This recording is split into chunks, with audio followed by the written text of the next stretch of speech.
ஹரே கிருஷ்ணா. எல்லாருக்கும் நமஸ்காரம். நம்ம நல்லபடியா பகவத்கீதை 18 அத்தியாயத்தோட ஒரு ஒரு கண்ணோட்டம் பார்த்தோம் நம்ம. எல்லா அத்தியாயத்தையும் பகவான் என்ன சொல்லியிருக்காரு அப்படிங்கிற முக்கியமான விஷயம்லாம் பார்த்தோம். இப்ப நம்ம என்ன ஆரம்பிக்க போறோம் அப்படின்னா, ஸ்ரீமத் பாகவதம்.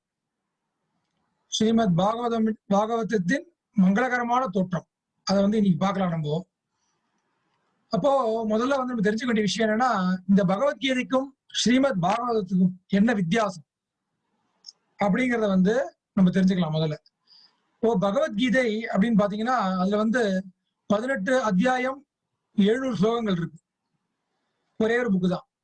ஸ்ரீமத் பாகவதம் அப்படின்னு பார்த்தோம்னா, அதுல காண்டம் அப்படின்னு சொல்லுவாங்க. காண்டம் காண்டம் வாங்க. இந்த ராமாயணம் எல்லாம் பாத்தீங்கன்னா சுந்தர காண்டம், பால காண்டம்னு பிரிப்பாங்க. அந்த மாதிரி காண்டம் காண்டமா. அது மாதிரி ஸ்ரீமத் பாகவதத்துல பாத்தீங்கன்னா மொத்தம் 12 காண்டம் இருக்கு. அப்போ 12 காண்டம் மொத்தம் 18 புக்கா வரும். 12 புத்தகங்களா இருக்கும். ஃபுல்லா விளக்கமெல்லாம் தெளிவா அதே மாதிரியே பகவத்கீதை மாதிரியே தெளிவான விளக்கத்தோட 18 புக்கா வரும். சோ இப்ப நம்ம நம்பர்லாம் சொல்லுவோம் இல்லையா, 4.5 அப்படின்னு சொன்னோம்னா என்ன அர்த்தம்? பகவத்கீதையில 4வது அத்தியாயத்துல 5வது ஸ்லோகம் சொல்லுவோம். பாகவதம் பாத்தீங்கன்னா 3 நம்பர் வரும். 1.4.5 அப்படின்னு சொன்னோம்னா முதல் காண்டத்துல 4வது அத்தியாயத்துல 5வது ஸ்லோகா அப்படிங்கிற மாதிரி. சோ அந்த மாதிரி 3 நம்பரா வரும். ஒரு காண்டம் அப்படிங்கிறது ஒரு சேரும். முதல் காண்டம், 2வது காண்டம் அப்படிங்கிற மாதிரி. சோ இப்ப நம்ம என்ன பார்க்கலாம்னா, இன்னைக்கு இந்த ஸ்ரீமத் பாகவதம் எப்படி இந்த பூலோகத்துக்கு தோன்றுகிறது அப்படிங்கறத பார்க்கலாம் நம்ம. பாகவதத்துல முதல் காண்டம் 3வது அத்தியாயம் 43வது ஸ்லோகம். ஸ்லோகம்லாம் பாத்தீங்கன்னா இந்த பகவத்கீதை தமிழ்ல கிடைச்சது. இதுக்கு தமிழ்ல கிடைக்கல. விளக்கெல்லாம் பாத்தீங்கன்னா தமிழ்ல இருக்கும். பட் ஸ்லோகம் நமக்கு தமிழ்ல கிடைக்கல. சோ இங்கிலீஷ் தான் வச்சிருக்கோம். சோ அதை நான் படிக்கிறேன். திருப்பி எல்லாரும் சொல்லுங்க. ஸ்ரீமத் பாகவதம் முதல் காண்டம் 3வது அத்தியாயம் 43வது ஸ்லோகம். கிருஷ்ணே ஸ்வதாமோபகதே தர்ம ஞானாதிபி சக கலௌ நஷ்ட திருஷாமேஷ புராணார்கோதுனோதிதக. கிருஷ்ணே ஸ்வதாமோபகதே தர்ம ஞானாதிபி சக கலௌ நஷ்ட திருஷாமேஷ புராணார்கோதுனோதிதக. இதுல என்ன சொல்லப்பட்டிருக்குன்னா, இந்த பாகவத புராணம் சூரியனை போல் பிரகாசமானதாகும். பகவான் ஸ்ரீ கிருஷ்ணர் மதம், அறிவு போன்றவைகளுடன் அவருடைய சொந்த வசிப்பிடத்திற்கு புறப்பட்ட உடனேயே இது உதயமாகி இருக்கிறது. கலியுகத்தில் அறியாமை எனும் இருளில் பார்வையை இழந்தவர்கள் இப்புராணத்தில் இருந்து ஒளியை பெறலாம் அப்படின்னு சொல்லப்பட்டிருக்கு. சோ அப்ப என்ன ஆறுது அப்படின்னா, பகவான் கிளம்பி போயிட்டார்.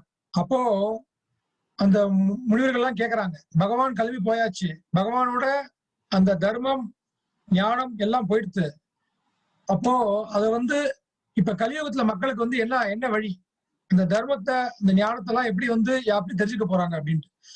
அப்ப என்ன ஆகுது, அந்த பகவான் கிளம்பின அடுத்த க்ஷணமே அந்த அடுத்த தருணத்துல கிருஷ்ணருக்கு பதிலாக ஸ்ரீமத் பாகவதம் உதயமாகிறது அப்படின்னு சொல்லப்பட்டிருக்கு. இதுல புரிஞ்சுக்க வேண்டிய விஷயம் என்னன்னா, பகவானுக்கும் ஸ்ரீமத் பாகவதத்துக்கும் எந்த வித்தியாசமும் கிடையாது. நான் சொன்ன மாதிரி ஸ்ரீமத் பாகவதத்துல மொத்தம் 12 காண்டம் இருக்கு.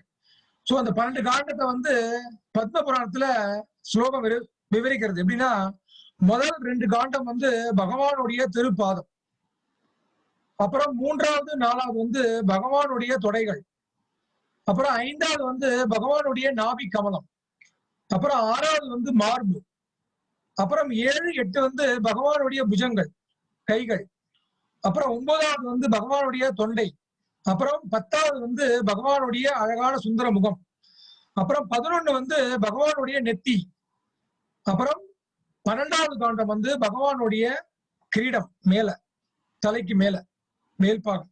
சோ அந்த மாதிரி பகவானுடைய ரூபத்தை வச்சு இந்த பாகவதத்தை பத்ம புராணம் வர்ணிக்கிறது. அதுல புரிஞ்சுக்க வேண்டிய விஷயம்னா, பாகவதத்துக்கும் பகவானுக்கும் வித்தியாசம் கிடையாது. நம்ம வீட்டுல பாகவதம் இருக்கு, பாகவதம் படிக்கிறோம் அப்படின்னா பகவான் நம்ம கூடவே இருக்காருங்கிறத புரிஞ்சுக்கணும். இந்த பாகவதம் படிச்சு படிச்சு பரிசுத்தமாக என்ன ஆகும்னா பகவானை வந்து நேருக்கு நேரா பார்க்கக்கூடிய தகுதி வந்து நமக்கு வரும். சோ அதான் போட்டிருக்கு. சோ பகவான் எப்ப மறைஞ்சாரோ அந்த நேரத்துல கிருஷ்ணே ஸ்வதாமோ பகதே, பகவான் ஸ்வதாமம் அவருடைய சொந்த தாமத்துக்கு போன உடனே தர்ம ஞானா, தர்மம், இந்த மதம்னு சொன்னா என்ன அர்த்தம்னா தர்மம். தர்மம்னா என்ன செய்யணும் என்ன செய்யக்கூடாது, மனித வாழ்க்கையின் தர்மம் என்ன, எதுக்காக மனித உடல் கொடுக்கப்படுகிறது, மனிதருக்கும் மிருகத்துக்கும் என்ன வித்தியாசம் அப்படிங்கிறத வந்து நம்ம பகவத்கீதை நிறைய பார்த்திருக்கோம். சோ அந்த பகவத்கீதையோட விஸ்தாரம் தான் வந்து இந்த ஸ்ரீமத் பாகவதம்.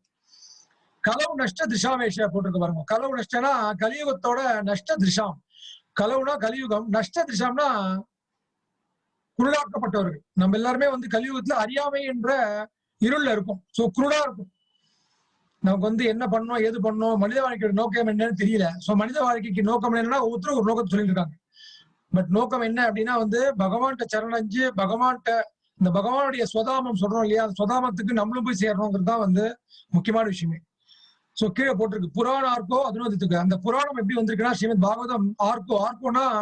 ஆர்கோனா வந்து சூரியன். சூரியன் போல வந்து இருள் போன்ற இருக்கக்கூடிய கலியுகத்துல வந்து சூரியன் போல வந்து ஒளிச்சு ஞானம் என்ற வெளிச்சத்தால வந்து அறியாமை என்ற இருளை போக்குகிறது அப்படின்னு சொல்லப்பட்டிருக்கு.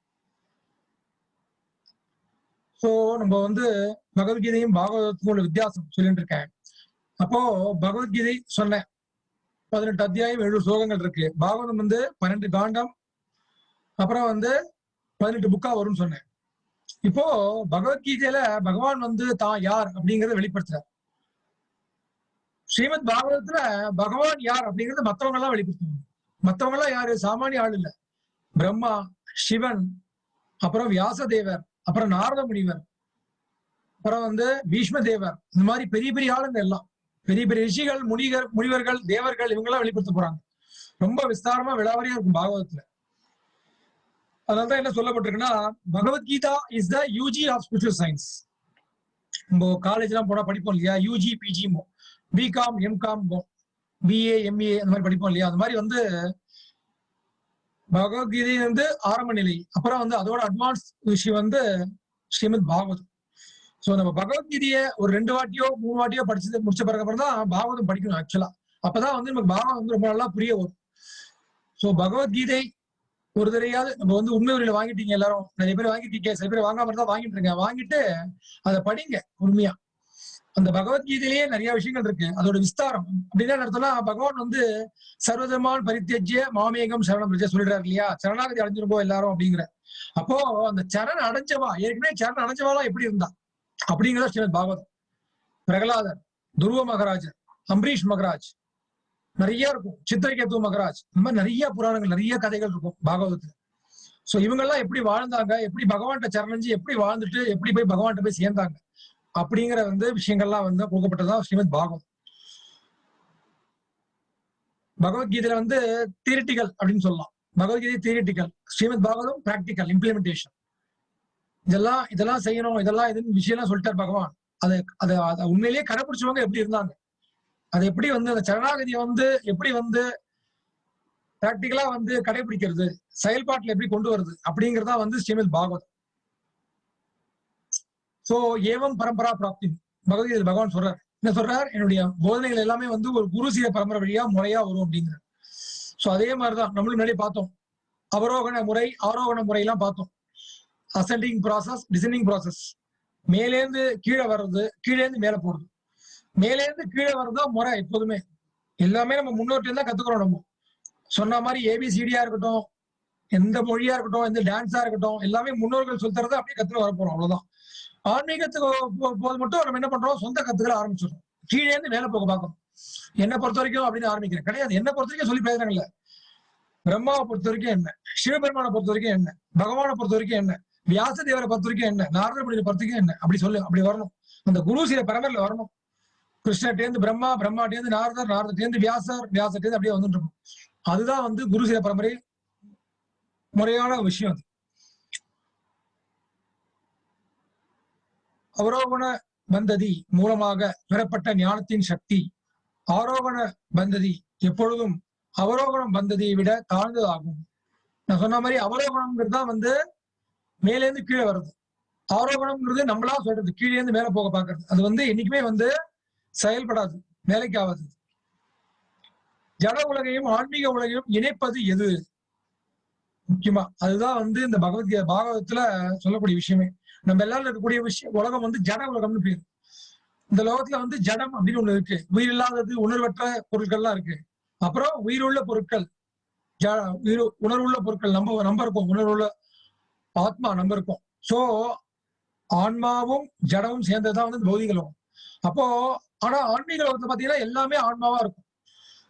பகவான் படுத்துக்கக்கூடிய படுக்கையா இருக்கட்டும், ஒரு என்ன சொல்றது சாப்பிடக்கூடிய வெண்ணையா இருக்கட்டும், ஒரு என்ன சொல்றது ஒரு டேபிள் சேரா இருக்கட்டும், ஒரு பாயா இருக்கட்டும், எல்லாமே வந்து ஆன்மீக மயமானது. எல்லாமே ஒரு ஜீவாத்மா. பகவானுக்கு ஒவ்வொரு சேவையை வந்து செஞ்சுட்டு இருக்காங்க எல்லாருமே. இந்த மாதிரி இருக்கக்கூடியவர்கள்லாம் வந்து பாத்தீங்கன்னா ஆழ்வார்களா வராங்க. பகவானுடைய ஆழ்வார்கள்லாம் யாருன்னு பார்த்தோம்னா சங்கு சக்கர கதா பத்மம்னு சொல்லுவோம் பகவான் கையில. சோ பகவான் கையில சக்கரமா இருக்கக்கூடியவர் சுதர்சன சக்கரம் வந்து சக்கரத்தாழ்வாரா வர. அப்புறம் கதையா இருக்கிறவர், அந்த மாதிரி அவெல்லாம் தான் வந்து ஆழ்வார்களா வராங்க. சோ அதெல்லாம் வந்து எல்லாமே ஒவ்வொன்றும் ஒரு ஜீவாத்மா. அந்த ஆன்மீக லோகத்தை பொறுத்த வரைக்கும் அவங்க ஃபுல்லாவே ஆன்மா தான். சோ அந்த ஆன்மீக லோகத்தையும் இதையும் இணைக்கிறது எப்படின்னா இதுதான், இந்த ஞானம் தான். இந்த பகவத்கீதை மற்றும் பாகவதத்தோட ஞானம் தான் வந்து நம்மளை இணைக்க போறது. இல்லைன்னா நம்ம அறியாமலே இந்த பௌதிகத்திலே இருந்துருக்கே இருக்க வேண்டியதான்.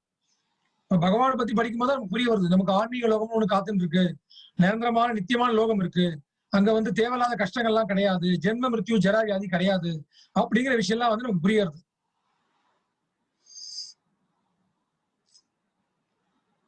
சோ பிரம்மாவும் அவரின் மனதிலிருந்து தோன்றிய நாரத முனியும்.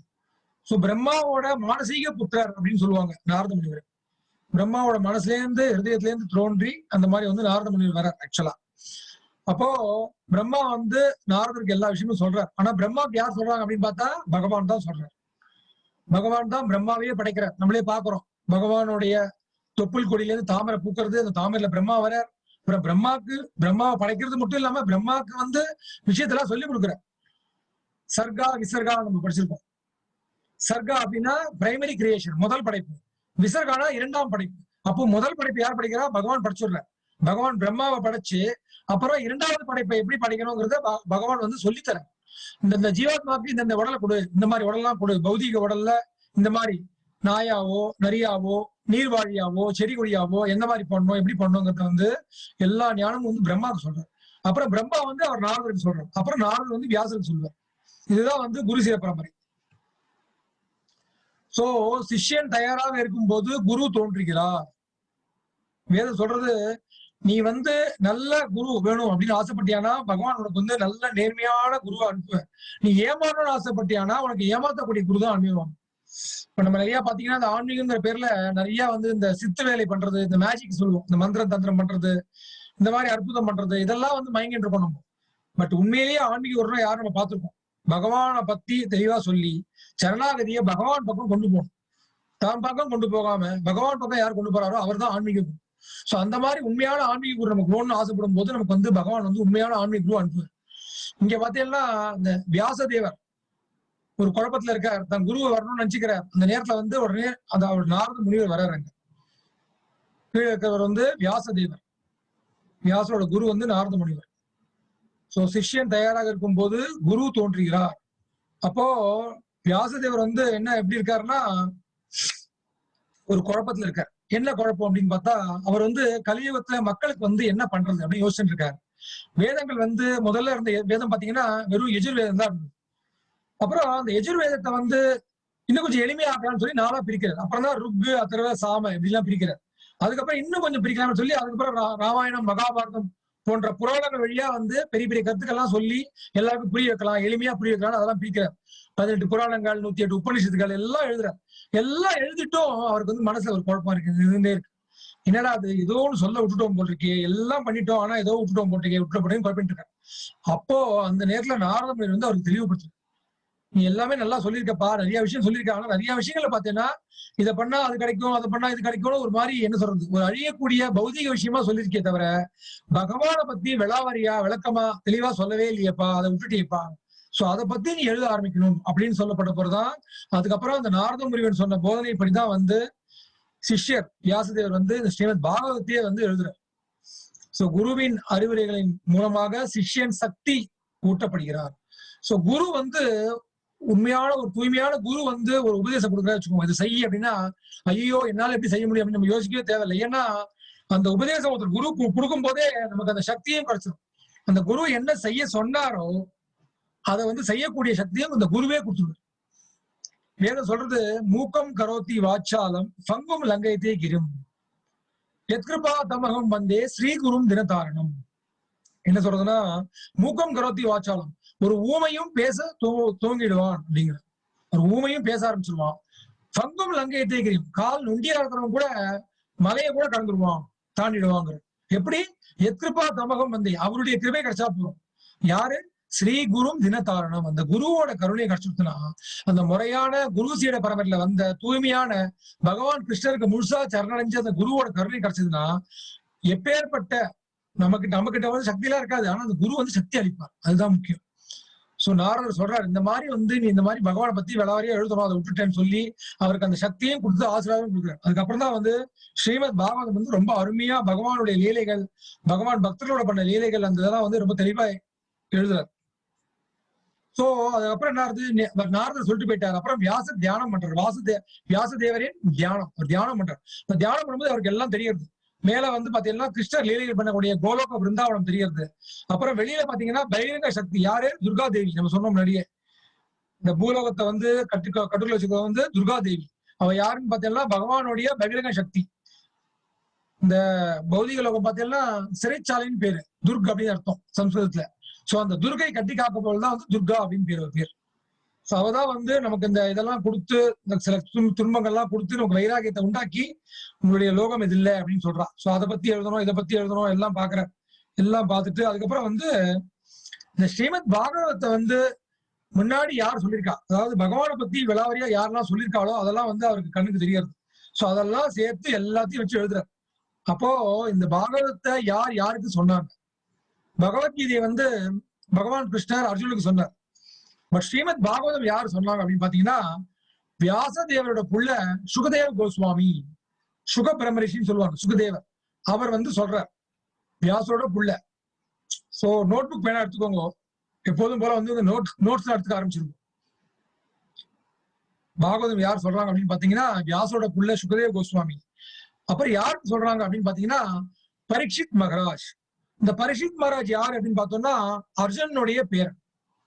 அர்ஜுனனுக்கு புள்ள வந்து அபிமன்யுக்கும் சுபத்திரைக்கும் பிறந்தவர் தான் வந்து பரீட்சித் மகாராஜ். சோ அந்த பரீட்சித் மகாராஜுக்கு சுகதேவ கோஸ்வாமி சொல்லக்கூடியது பாகவதம். அப்புறம் இவங்க ரெண்டு பேரும் சொல்லும் போது அந்த சபையில வந்து ஒருத்தர் உட்கார்ந்துருக்காரு, அவர் வந்து சூத கோஸ்வாமின்னு பேரு. முதல்ல சொன்னது வந்து சுகதேவ கோஸ்வாமி. சுகானா ஒரு கிளின்னு அர்த்தம், பேரட். அந்த சுகா ராதாராணியோட கிளியானவர் சுகதேவ கோஸ்வாமி, ராதையோட கிளி அவர்.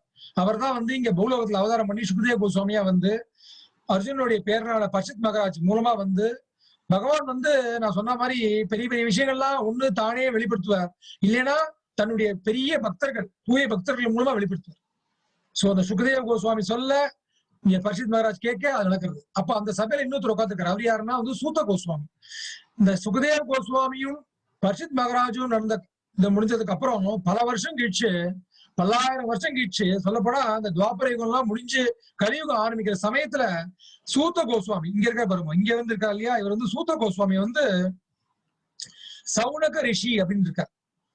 சோ இந்த 4 பேரை ஞாபகம் வச்சுக்கோங்க. முதல்ல வந்து சுகதேவ கோஸ்வாமி வியாசதேவரோட புள்ள. அவர் யாருக்கு சொல்றார்? இங்க இருக்கிறவர் வந்து பரீட்சித் மகாராஜ், அர்ஜுனுடைய பேரனுக்கு சொல்றார். இதுல உட்கார்ந்தவர் தான் வந்து சூத்த கோஸ்வாமி. அவர் வந்து பல வருஷம் கழிச்சு, பல்லாயிரம் வருஷம் கழிச்சு என்ன சொல்றார்?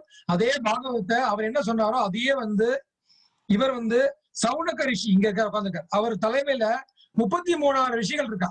அவர் தலைவர், அவர் கீழே வந்து 33,000 ரிஷிகள். அவ எல்லாருக்கும் வந்து அதே பாகவத்தை திருப்பி சொல்றார். சோ நான் சொன்ன மாதிரி குரு சீட பரம்பரை சொன்னேன். கிருஷ்ணர்டேந்து பிரம்மா, பிரம்மாட்டேந்து நாரதர், நாரதர்டேந்து வியாசர் அவர் பிள்ளைக்கு சுகதேவ கோஸ்வாமிக்கு சொல்றார். இந்த சுகதேவ கோஸ்வாமி சொன்னதை கேட்டவர் யாரு? சூத்த கோஸ்வாமி. அவர் அப்புறம் சொல்றார். அதுதான் வந்து இந்த விஷயம்லாம் கத்துக்கூடிய விஷயம் தான் குரு சீட பரம்பரை. சோ எப்படி வரும்னா, அந்த பாகவதம் வந்து சூத்த கோஸ்வாமி இவங்க எல்லாம் கேள்வி கேட்பாங்க. எப்போதுமே நான் சொன்ன மாதிரி ஆன்மீகம்னா கேள்வி பதில் இருக்கும். கேள்வி கேட்கணும், அதுக்கு டவுட்ஸ் கிளாரிஃபை பண்ணணும். சோ அங்க வந்து அர்ஜுன் கேள்வி கேட்கிற, கிருஷ்ணர் தெளிவுபடுத்துறது பகவத்கீதையில. ஸ்ரீமத் பாகவத்ல வந்து இந்த சவுனக ரிஷி இருக்கார் இல்லையா, அவர் வந்து கேள்வி கேட்பார். அதுக்கு வந்து சூத்த கோஸ்வாமி பதில் சொல்றார். இந்த சூத்த கோஸ்வாமி எப்படி பதில் சொல்லுவார்னா, சுகதேவ கோஸ்வாமி என்ன சொன்னார் தெரியுமா அப்படி காட்டுவார். அந்த மாதிரி வந்து அவள் தான் மேல காட்டுவா. என்ன பொறுத்த வரைக்கும் அப்படி ஆரம்பிக்கவே மாட்டா யாருமே. சுகதேவ கோஸ்வாமி என்ன சொன்னார் தெரியுமா அப்படின்பா. சுகதேவ கோஸ்வாமி கேட்டா, நாரதர் என்ன சொன்னார் தெரியுமா, பிரம்மா என்ன சொன்னார் தெரியுமா, வியாசர் என்ன சொன்னார் தெரியுமா, எங்க அப்பா அப்படின்னு சொல்லி அப்படிதான் கை காட்டுவாங்க. சோ அந்த மாதிரி வந்து அவங்க என்ன சொன்னாங்க அப்படி கொண்டு வரதா வந்து குருசில பரம்பரை. அதுதான் வந்து முறையான ஆத்தன்டிக்கான விஷயம். இது எங்கேருந்து வருது, பகவான்கிட்ட வருது. அப்ப என்ன ஆகும், கடைசியா கரெக்டா போனா பகவான் என்ன சொன்னார் தெரியுமா அப்படிங்கிற மாதிரி வரும். அதுதான் முறையா ஆன்மீகம் கத்துக்கணுமே தவிர, என்ன பொறுத்த வரைக்கும் என்ன தெரியுமா ஆன்மீகம்னா இதான்ப்பா அப்படின்னா முடிஞ்சு போச்சு. எல்லாமே தப்பாதான் போகும். ஏன்னா ஒவ்வொருத்தருக்கும் ஒரு கருத்து இருக்கும், கண்ணா அப்படின்னு சொல்லுவோம். பட் உண்மை என்ன, உண்மை எங்க இருக்கு, இங்கதான் இருக்கும். சோ அந்த 4 பேர் ஞாபகம் வச்சுக்கோங்க. சுகதேவ் கோஸ்வாமி அவர் யாருக்கு சொல்றார், பரீட்சித் மகாராஜுக்கு. அதே மாதிரி இங்க வந்து சூத்த கோஸ்வாமி அவர் வந்து சவுனக ரிஷிக்கு சொல்லிட்டு இருக்கார் பாகவதம். இதுதான் பாகவதம். சோ அதெல்லாம் ஒரு கண்ணோட்டம். அப்புறம் டீடைலா பார்க்க போறோம் வரப்போற கிளாஸ்ல. சோ வியாசதேவரின் தியானம், வியாசர் வந்து தியானம் பண்ண ஆரம்பிக்கிறார் பாகவதம் எழுதலான்ட்டு. அப்போ முதல்ல ஒரு ஸ்லோகம் எடுக்கிறார். இதுதான் வந்து முதல் ஸ்லோகம் பாகவதத்துல. முதல் காண்டம், முதல் அத்தியாயம், முதல் ஸ்லோகம். நான் படிக்கிறேன், நீங்க திருப்பி சொல்லுங்க. அதுல வந்து முக்கியமான மந்திரம் சொல்லுவாங்க, ஓம் நமோ பகவதே வாசுதேவாய. சோ முதல்ல சில மந்திரங்கள்லாம் இருக்கு. அந்த பகவத்கீதைக்கு சில மந்திரங்களா சொன்ன மாதிரி பாகவத்துக்கு சில மந்திரங்கள்லாம் இருக்கு. அதை நான் சொல்றேன், நீங்களும் திருப்பி சொல்ல முயற்சி பண்ணுங்க. ஓம் நமோ பகவதே வாசுதேவாய. 3 வாட்டி சொல்லணும். ஓம் நமோ பகவதே வாசுதேவாய. ஓம் நமோ பகவதே வாசுதேவாய. நாராயணம் நமஸ்கிருத்ய நரம் சைவ நரோத்தமம் தேவீம் சரஸ்வதீம் வியாசம் ததோ ஜெயம் உதீரயேத். நஷ்டப்ராயேஷு பத்ரேஷு நித்யம் பாகவத சேவையா பகவதி உத்தம ஸ்லோகே பக்திர் பவதி நைஷ்டிகி. கிருஷ்ணாய வாசுதேவாய தேவகி நந்தனாய ச நந்தகோபகுமாராய கோவிந்தாய நமோ நமக. நம பங்கஜநாபாய நம பங்கஜமாலினி நம பங்கஜநேத்ராய நமஸ்தே பங்கஜாங்கிரயே. இது வரைக்கும் சொன்ன ஸ்லோகம்லாம் பாகவத்தில் வரக்கூடிய ஸ்லோகங்கள். அதெல்லாம் வந்து பின்னாடி வரக்கூடிய கிளாஸ்ல ஒரு ஸ்லோகமா நான் சொல்லித்தரேன்.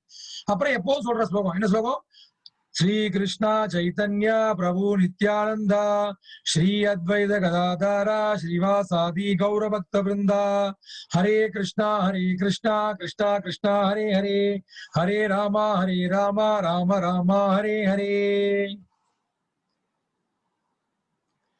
சோ இப்ப வந்து நம்ம வந்து ஸ்லோகத்தை படிக்க ஆரம்பிச்சிடலாம்.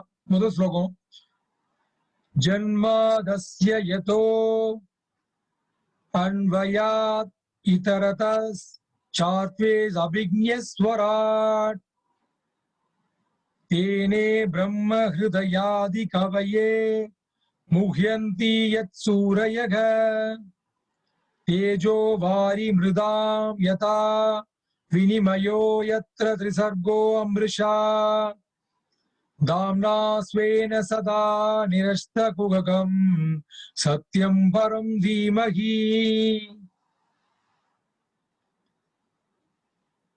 சோ இந்த வேதத்தோட சாரம்லாம் எங்க இருக்குன்னா வேதாந்த சூத்திரம் அப்படின்னு வியாசர் எழுதுறார். வேதாந்த சூத்திரம். சூத்திரம்னா என்னன்னா ஒரு லைன், சிங்கிள் லைன்ல இருக்கும். ஜென்மாதி அஸ்ய அப்படின்னு இருக்கும் ஒரு லைன்ல. அந்த ஒரு லைன்லயே வந்து பல அர்த்தம் அடங்கியிருக்கும். அது எல்லாருக்கும் புரியாது. பெரிய பெரிய முனிவர்களுக்கு விஷயங்கள் தான் புரியும், நமக்கெல்லாம் டக்குனு புரியாது. அப்போ அதுக்கு ஒரு விளக்கம் தரணும். அத்தோ பிரம்ம ஜிக்ஞாசா அப்படின்னா வரும். சூத்திரம்னா ஒரு லைன்ல இருக்கும். சோ பிரம்ம சூத்திரம் அப்படின்னா அந்த வேதத்தை வந்து மொத்தமா வந்து சின்ன சின்ன சூத்திரமா வந்து வச்சிருந்தார். அப்புறம் அந்த சூத்திரத்துக்கு வந்து என்ன பண்றாரு, கமெண்ட்ரி எழுதுறாரு. விளாவரியா விளக்கமா எழுதும், எல்லாருக்கும் புரியணும், கலியுகத்துல மக்களுக்கு எல்லாம் தெளிவா புரியணுங்கிறதுக்காக அதை வந்து விளாவரியா எழுதுறாரு. அதுதான் வந்து பிரம்ம சூத்திரத்தோட கமெண்ட்ரி. இது யார் பிரம்மசூத்திரத்துக்கு நிறைய பேர் கமெண்ட்ரி எல்லாம் எழுதிருக்கா. ஆனா பிரம்மசூத்திரத்தை யார் எழுதினாரோ அவரே கொடுத்த கமெண்ட்ரி. அப்ப எது வந்து பர்ஃபெக்டா இருக்கும்னு நினைச்சு பார்க்கணும் நீங்க. பிரம்மசூத்திரம் எழுதினவரே வியாசதேவர். அந்த வியாசதேவரே வந்து அந்த பிரம்மசூத்திரத்துக்கு ஒரிஜினல் கமெண்ட்ரியை கொடுத்திருக்காரு. அதுதான் ஸ்ரீமத் பாகவதம். சோ பிரம்மசூத்திரத்தோட வெஸ்டார் இந்த விளக்கம் தான் வந்து ஸ்ரீமத் பாகவதம் தான் புரிஞ்சுக்கும். சோ அந்த பிரம்மசூத்திரத்திலேயே அப்படிதான் ஆரம்பிக்கும். ஜென்மாதஸ்ய யதோட ஆரம்பிக்கும். அதே மாதிரி ஆரம்பிச்சு அப்புறம் சத்தியம் பரம் தீமகி அப்படிங்கிற, தீமகினா காயத்ரி மந்திரம் சொல்லுவாங்க. சோ அந்த மாதிரி வந்து ரொம்ப ரொம்ப ஆத்தென்டிக்கான விஷயம் தான் வந்து இந்த ஸ்ரீமத் பாகவதம். சோ பகவத்கீதையை படிச்சுட்டு அடுத்து ஸ்ரீமத் பாகவதம் படிக்க ஆரம்பிக்கணும். சோ இன்னொரு வாட்டி சொல்லிடுறேன். ஜன்மாத்யஸ்ய யதோ அன்வயாத் இதரதச்சாத்வேஸ அபிஜ்ஞஸ்வராட் தேனே பிரம்ம ஹிருதயாதி கவயே முஹ்யந்தி யத் சூரயக தேஜோ வாரி மிருதாம் யதா வினிமயோ யத்ர த்ரிசர்கோ அம்ருஷா தாம்னா ஸ்வேன சதா நிருஷ்டகுகம் சத்யம் பரம் தீமஹி. ஸ்லோகம்லாம் பார்த்து யாரும் பயப்பட வேணாம், அப்படியே சொல்லியிருக்கேன். ஸ்லோகம்லாம் கவலையே படாதீங்கோ, அதெல்லாம் அப்புறம் கூட படிச்சுக்கலாம். சும்மா இப்ப கிளாஸ் இருக்கும்போது எடுத்துட்டு இருக்கேன். ஸ்லோகத்தை பத்தி கவலையே படாதீங்க. அதுக்கு இருக்கக்கூடிய விளக்கம் இருக்கு இல்லையா, அந்த விளக்கத்தை தான் படிக்க ஆரம்பிக்கணும். ஆரம்பத்துல அதுதான் படிக்கணும். அப்புறம் ஸ்லோகம்லாம் பொறுமையா படிச்சுக்கலாம், அவசரமே இல்லை. பகவத்கீதையா இருக்கட்டும், பாகவதமா இருக்கட்டும், அந்த விளக்கம் தான் ரொம்ப முக்கியம். சோ என்ன சொல்றாரு அப்படின்னா, என்ன சொல்றாரு பாருங்க. முதல் ஸ்லோகம் எப்படி ஆரம்பிக்கிறார் பாருங்க. வசுதேவரின் புதல்வரே, எங்கும் வியாபித்திருக்கும் முழுமுதற் கடவுளே, தங்களுக்கு எனது பணிவான வணக்கங்களை நான் சமர்ப்பிக்கிறேன். தோற்றுவிக்கப்பட்டுள்ள பிரபஞ்சங்களின் படைத்தல், காத்தல் மற்றும் அழித்தல் ஆகிய காரணங்களுக்கு மூல காரணமாகவும் பூர்ண உண்மையாகவும் பகவான் ஸ்ரீ கிருஷ்ணர் இருப்பதால் அவரை நான் தியானிக்கின்றேன். எல்லா தோற்றங்களையும் அவர் நேராகவோ அல்லது மறைமுகமாகவோ அறிந்துள்ளார். மேலும் அவருக்கு அப்பால் வேறெந்த காரணமும் இல்லாததால் அவர் சுதந்திரமானவராவார். முதல் ஜீவனான பிரம்மாவின் இதயத்தில் ஆதியில் வேத அறிவை புகட்டியவர் அவரே ஆவார். நெருப்பினுள் காணப்படும் நீராகவும் நீர்மேல் காணப்படும் நிலமாகவும் தோற்றமளிக்கும் மாயா ஜாலத்தினால் ஒருவன் குழப்பமடைவதை போல் ஸ்ரீ கிருஷ்ணரால் பெரும் முனிவர்களும் தேவர்களும் கூட மாயையில் புகுத்தப்படுகின்றனர். இயற்கையின் முக்குண பிரதிபலன்களால் தற்காலிகமான தோற்றுவிக்கப்பட்டுள்ள ஜட பிரபஞ்சங்கள் பொய்யானவை ஆயினும் அவை உண்மையானவையாக காட்சியளிப்பதற்குரிய ஒரே காரண பொருளும் அவரே ஆவார். எனவே ஜட உலக மாயைகளிலிருந்து நிரந்தரமாக விடுபட்டுள்ள பரலோகத்தில் பகவான் ஸ்ரீ கிருஷ்ணர் நித்திய வாசம் புரிகிறார். அவரே பூர்ண உண்மையாகையால் நான் அவரை தியானிக்கின்றேன் அப்படிங்கிற. சோ பகவானை பத்தி மொத்தமா முழுசா சொல்லிட்டாரு. இதுல என்னெல்லாம் சொல்றாரு பாருங்க. முழுமுதற் கடவுளுங்கிறார், எல்லாத்துக்கும் மூலங்கிறார். உங்களுக்கு யாரும் மூலம் இல்லைங்கிறார். பிரம்மா சொல்ற மாதிரிதான். பிரம்மா சொல்றாரு இல்லையா, ஈஸ்வரா பரமா கிருஷ்ணா சச்சிதானந்த விக்கிரகா அனாதீர் ஆதீர் கோவிந்தா. அனாதீர், உனக்கு யாரும் மூலம் கிடையாதுப்பாங்க. ஆதீர், எல்லாத்துக்கும் மூலம் நீதாங்கிற.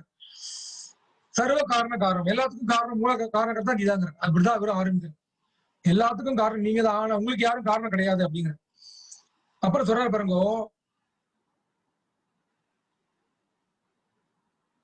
பிரம்மாவின் இதயத்தில் ஆதி ஜீவன், முதல் ஜீவன் யாரு? பிரம்மா தான். அதுக்கப்புறம் தான் நம்மளா தோன்றிருக்கோம். பிரம்மா தான் நம்மள படைச்சிருக்காங்க. ஆனா பிரம்மாவை நம்மளெல்லாம் படைக்கிறதுக்காக பிரம்மாவை படைச்சிருக்காங்க. சோ அந்த பிரம்மாக்கே அறிவு கொடுத்தவர் யாரு? பகவான் தான்.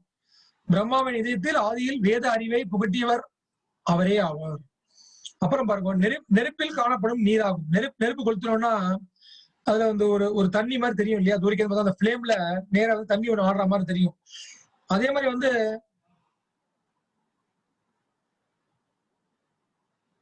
நீர் மேல் காணப்படும் நிலமாகும். நீர் மேல் எப்படி நிலம் காணப்படும்? அதோட ஷேடோ ரிஃப்ளெக்ஷன் வரும் இல்லையா. ஒரு தண்ணி போயிட்டு இருக்குன்னா அதுல மேல நிலம் வந்து ரிஃப்ளெக்ஷன் ஆகும். மேல தெரியக்கூடிய மரமா இருக்கட்டும், இதுவா இருக்கட்டும், ரிஃப்ளெக்ஷன் வரும். சோ இதெல்லாம் என்ன தோற்றம்? மாயை தோற்றம் அர்த்தம். தண்ணிக்குள்ள உண்மையிலேயே நிலம் இருக்கா? கண்டிப்பா கிடையாது, அது ரிஃப்ளெக்ஷன். அதே மாதிரி நெருப்புல வந்து தண்ணி இருக்கா? கிடையாது, தண்ணி இருக்கா மாதிரி தெரியும். சோ அந்த மாதிரி ஒரு மாயையில வந்து நம்ம எல்லாம் மாட்டிட்டு இருக்கோம், அந்த மாய உலகத்துல. சோ அந்த மாதிரி வந்து பகவானை வந்து புரிஞ்சுக்கிறது சாமானிய விஷயம் கிடையாது. பகவானா அனுகிரகம் பண்ணா மட்டும் தான் புரிஞ்சுக்க முடியும். நிறைய வேதங்கள்லாம் படிக்கலாம், நிறைய அது படிக்கலாம். பட் வந்து பகவான பக்தி மூலமா மட்டும்தான் முக்கியமா அடைய முடியும். சோ அந்த பக்தியை மட்டும் சாரமா வச்சுதான் எழுதின விஷயம் தான் வந்து இது வந்து ஸ்ரீமத் பாகவதம். மத்த எல்லாத்துலயும் வந்து நிறைய பாண்டித்யம் இருக்கும், வேத விஷயங்கள் நிறைய இருக்கும். நிறைய பேர் வேதங்கள்லாம் படிப்பாங்க. சில பேர் வந்து வேதங்கள்லாம் படிச்சு கட்டில பகவான் வந்து சரணடைவாங்கலாம் மாட்டாங்க. இந்த வேதத்திலேயே மொழிட்டு இருப்பாங்க. எனக்கு நிறைய விஷயம் தெரியும், அந்த ஒரு சின்ன ஆணவம் வந்தாலே போறோம். அப்ப பகவான் வந்து வெளிப்பட மாட்டார். அதான் பகவான் சொல்ற அர்ஜுன்ட்ட, வேதைஷ்ட சர்வேர் அகமேவ வேத்யோ. அர்ஜுனா, எல்லா வேதங்களையும் படிச்சா கூட அது மூலமா யாரை புரிஞ்சுக்கணும், என்ன புரிஞ்சுக்கணும்? சகல வேதங்கள் மூலமாவும் அறியப்பட வேண்டியவன் நானே அப்படிங்கிற பகவான். சோ அந்த மாதிரி பகவானை புரிஞ்சுக்கணும். சோ அந்த பகவான்னா யாரு? அந்த பகவானை பத்தி மட்டும் ஒரு விஷயம் எழுதணும். அதை எழுத விட்டுட்டேன் நான். அதான் வந்து அப்படி நாரதர் சொல்றார். அப்புறம் தான் வந்து வியாசர் வந்து ஸ்ரீமத் பாகவத்தில் எழுதுறார். சோ அந்த ஸ்ரீமத் பாகவத்துல ஃபுல்லா வந்து பகவானை பத்தி முற்றிலுமா, பகவான் எப்பேற்பட்டவர், பகவானோட பக்தர்கள் எப்பேற்பட்டவங்க, பகவானுடைய லீலைகள்லாம் எப்பேற்பட்டது, அதெல்லாம் வந்து சொல்ல போறார்.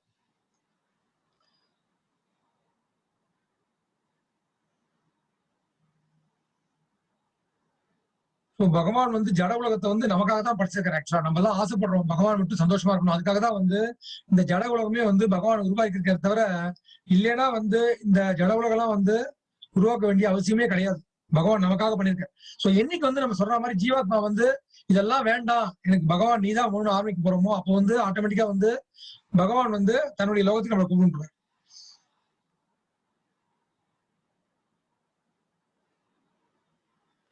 கடைசியா முடிக்கிறார் பாருங்க. அவரே பூர்ண உண்மை ஆகையால் நான் அவரை தியானிக்கின்றேன். அதனால அவருக்கு மேல யாரும் கிடையாது. அர்ஜுன் சொல்றாரு, பரம்பிரம்மா பரந்தாமாங்கிற, உனக்கு நிகரா யாரும் கிடையாது, உனக்கு மேலே யாரும் கிடையாதுப்பாங்க. சோ இந்த மகாபாரத போர் பார்த்தோம் இல்லையா நடக்கிறது, நிறைய பேர் அழிஞ்சு போயிடுறாங்க. அப்புறம் தான் அதுல நடுவில் வந்து பகவான் வந்து பகவத்கீதை சொல்றாரு. நடுவில் பகவத்கீதை சொல்றாரு. அதுக்கப்புறம் வந்து நிறைய போர்லாம் நடக்குது. சோ மகாபாரத போர் வந்து மனித வரலாற்றிலேயே மிகவும் அழிவை உண்டாக்கிய போராகும். கிட்டத்தட்ட 60 கோடி பேர் சண்டை போட்டுருக்காங்களா, 60 கோடி பேர் சண்டை போட்டுருக்காங்க. ஆனா மிஞ்சியவருக்கு யாருன்னு பார்த்தா எல்லாரும் ஆல்மோஸ்ட் ஓவர், எல்லாருமே அழிஞ்சிட்டாங்க. பாண்டவர்கள் கொஞ்சம் பேர் இருக்காங்க, கௌரவர்கள்ல கொஞ்சம் பேர், அஸ்வத்தாமன், கிருபாச்சாரியார், இந்த மாதிரி சில பேர் மட்டும்தான் வந்து மிச்சம் மீறி இருந்திருக்காங்க. சோ அப்பேற்பட்ட போர் நடக்குது. அந்த போர் முடிஞ்சதுக்கு அப்புறம் என்ன நடக்குது அப்படிங்கறதா விஷயமே. சோ பரிஷித் மகராஜ், நான் சொன்ன மாதிரி பரிஷித் மகராஜ் அவர் எப்படி வந்து பாகவதத்தை கேட்கறதுக்கு அந்த இது வருது அப்படின்னா, இப்போ கிருஷ்ணர் வந்து கிளம்புறார், லீலைகள்லாம் முடிஞ்சு போச்சு, கிருஷ்ணர் வந்து கிளம்பிட்டார். அப்போ அந்த பாண்டவர்கள் எல்லாம் முடிவு பண்றாங்க, இனிமே நம்ம இங்க இருந்து என்ன பண்ண போறோம். இப்போ இந்த பகவான் லீலை பண்றாருன்னா, பகவான் என்ன பண்றார், தான் உண்டி வரல, தன்னுடைய சகாக்கள் எல்லாரையும் கூப்பிட்டு வர, அவங்களுக்கு எல்லாம் வந்து ஒவ்வொரு கேரக்டர் ஒரு பேர் கொடுத்து, அர்ஜுனன், பீமன் அப்படின்ட்டு. ஆக்சுவலா அர்ஜுனன் யாரு, இந்திரனோட அம்சம். பீமன் யாரு, வாயுவோட அம்சம். அந்த மாதிரி ஒவ்வொருத்தரும் அம்சம். யம தர்மராஜோட அம்சம் வந்து யுதிஷ்டர். அந்த மாதிரி ஒவ்வொருத்தரும் ஒரு அம்சத்தோட வராங்க. எல்லாரும் வந்து லீலைகள்லாம் பண்றோம், எல்லாம் முடிக்கிறாங்க. இப்ப இவங்க கிளம்பும் போது பகவான் கிளம்பியாச்சுமே, நம்மளும் கிளம்பிட்டு சொல்லி கிளம்ப போறாங்க. அப்ப என்ன பண்றாங்க, அடுத்தது நம்ம என்ன பண்ணோம், இந்த பூலோகத்தை வந்து கட்டி காக்கிறதுக்கு ஒரு அரசனை ஏற்பாடு பண்ணணும். அப்ப கடைசியா யார் மிஞ்சுறாங்கன்னு பாத்தீங்கன்னா, திரௌபதிக்கு ஏற்கனவே 5 பசங்க இருக்காங்க. ஆனா அஸ்வத்தாமன் என்ன பண்ற, துரியோதனனை கொண்டாங்களே அப்படிங்கிற ஒரு ஆத்திரத்துல பசங்க எல்லாம் தூங்கிட்டு இருக்கும் போது நைட் டைம்ல வந்து அந்த பிரம்மாஸ்திரத்தை விட்டுட்டு எல்லா பசங்களையும் கொண்டுடுறாரு. சோ அந்த மாதிரி வந்து நிறைய விஷயங்கள் நடக்கிறது. அப்போ கடைசியா மிஞ்சிருக்கிறது யாருன்னா, அபிமன்யுவோட புள்ள, அதாவது அர்ஜுனனோட பேரன் பரிஷித் மகாராஜ் மட்டும்தான் உயிரோடு இருக்கார்.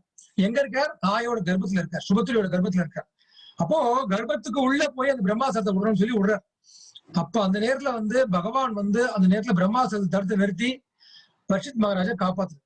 சோ பகவான் ஒருத்தரை அழிக்கிறாருனாலும் அதுவும் நல்லதுக்கு தான், பகவான் ஒருத்தரை காப்பாத்துறதுனாலும் அதுவும் நல்லதுதான், புரிஞ்சுக்கணும்.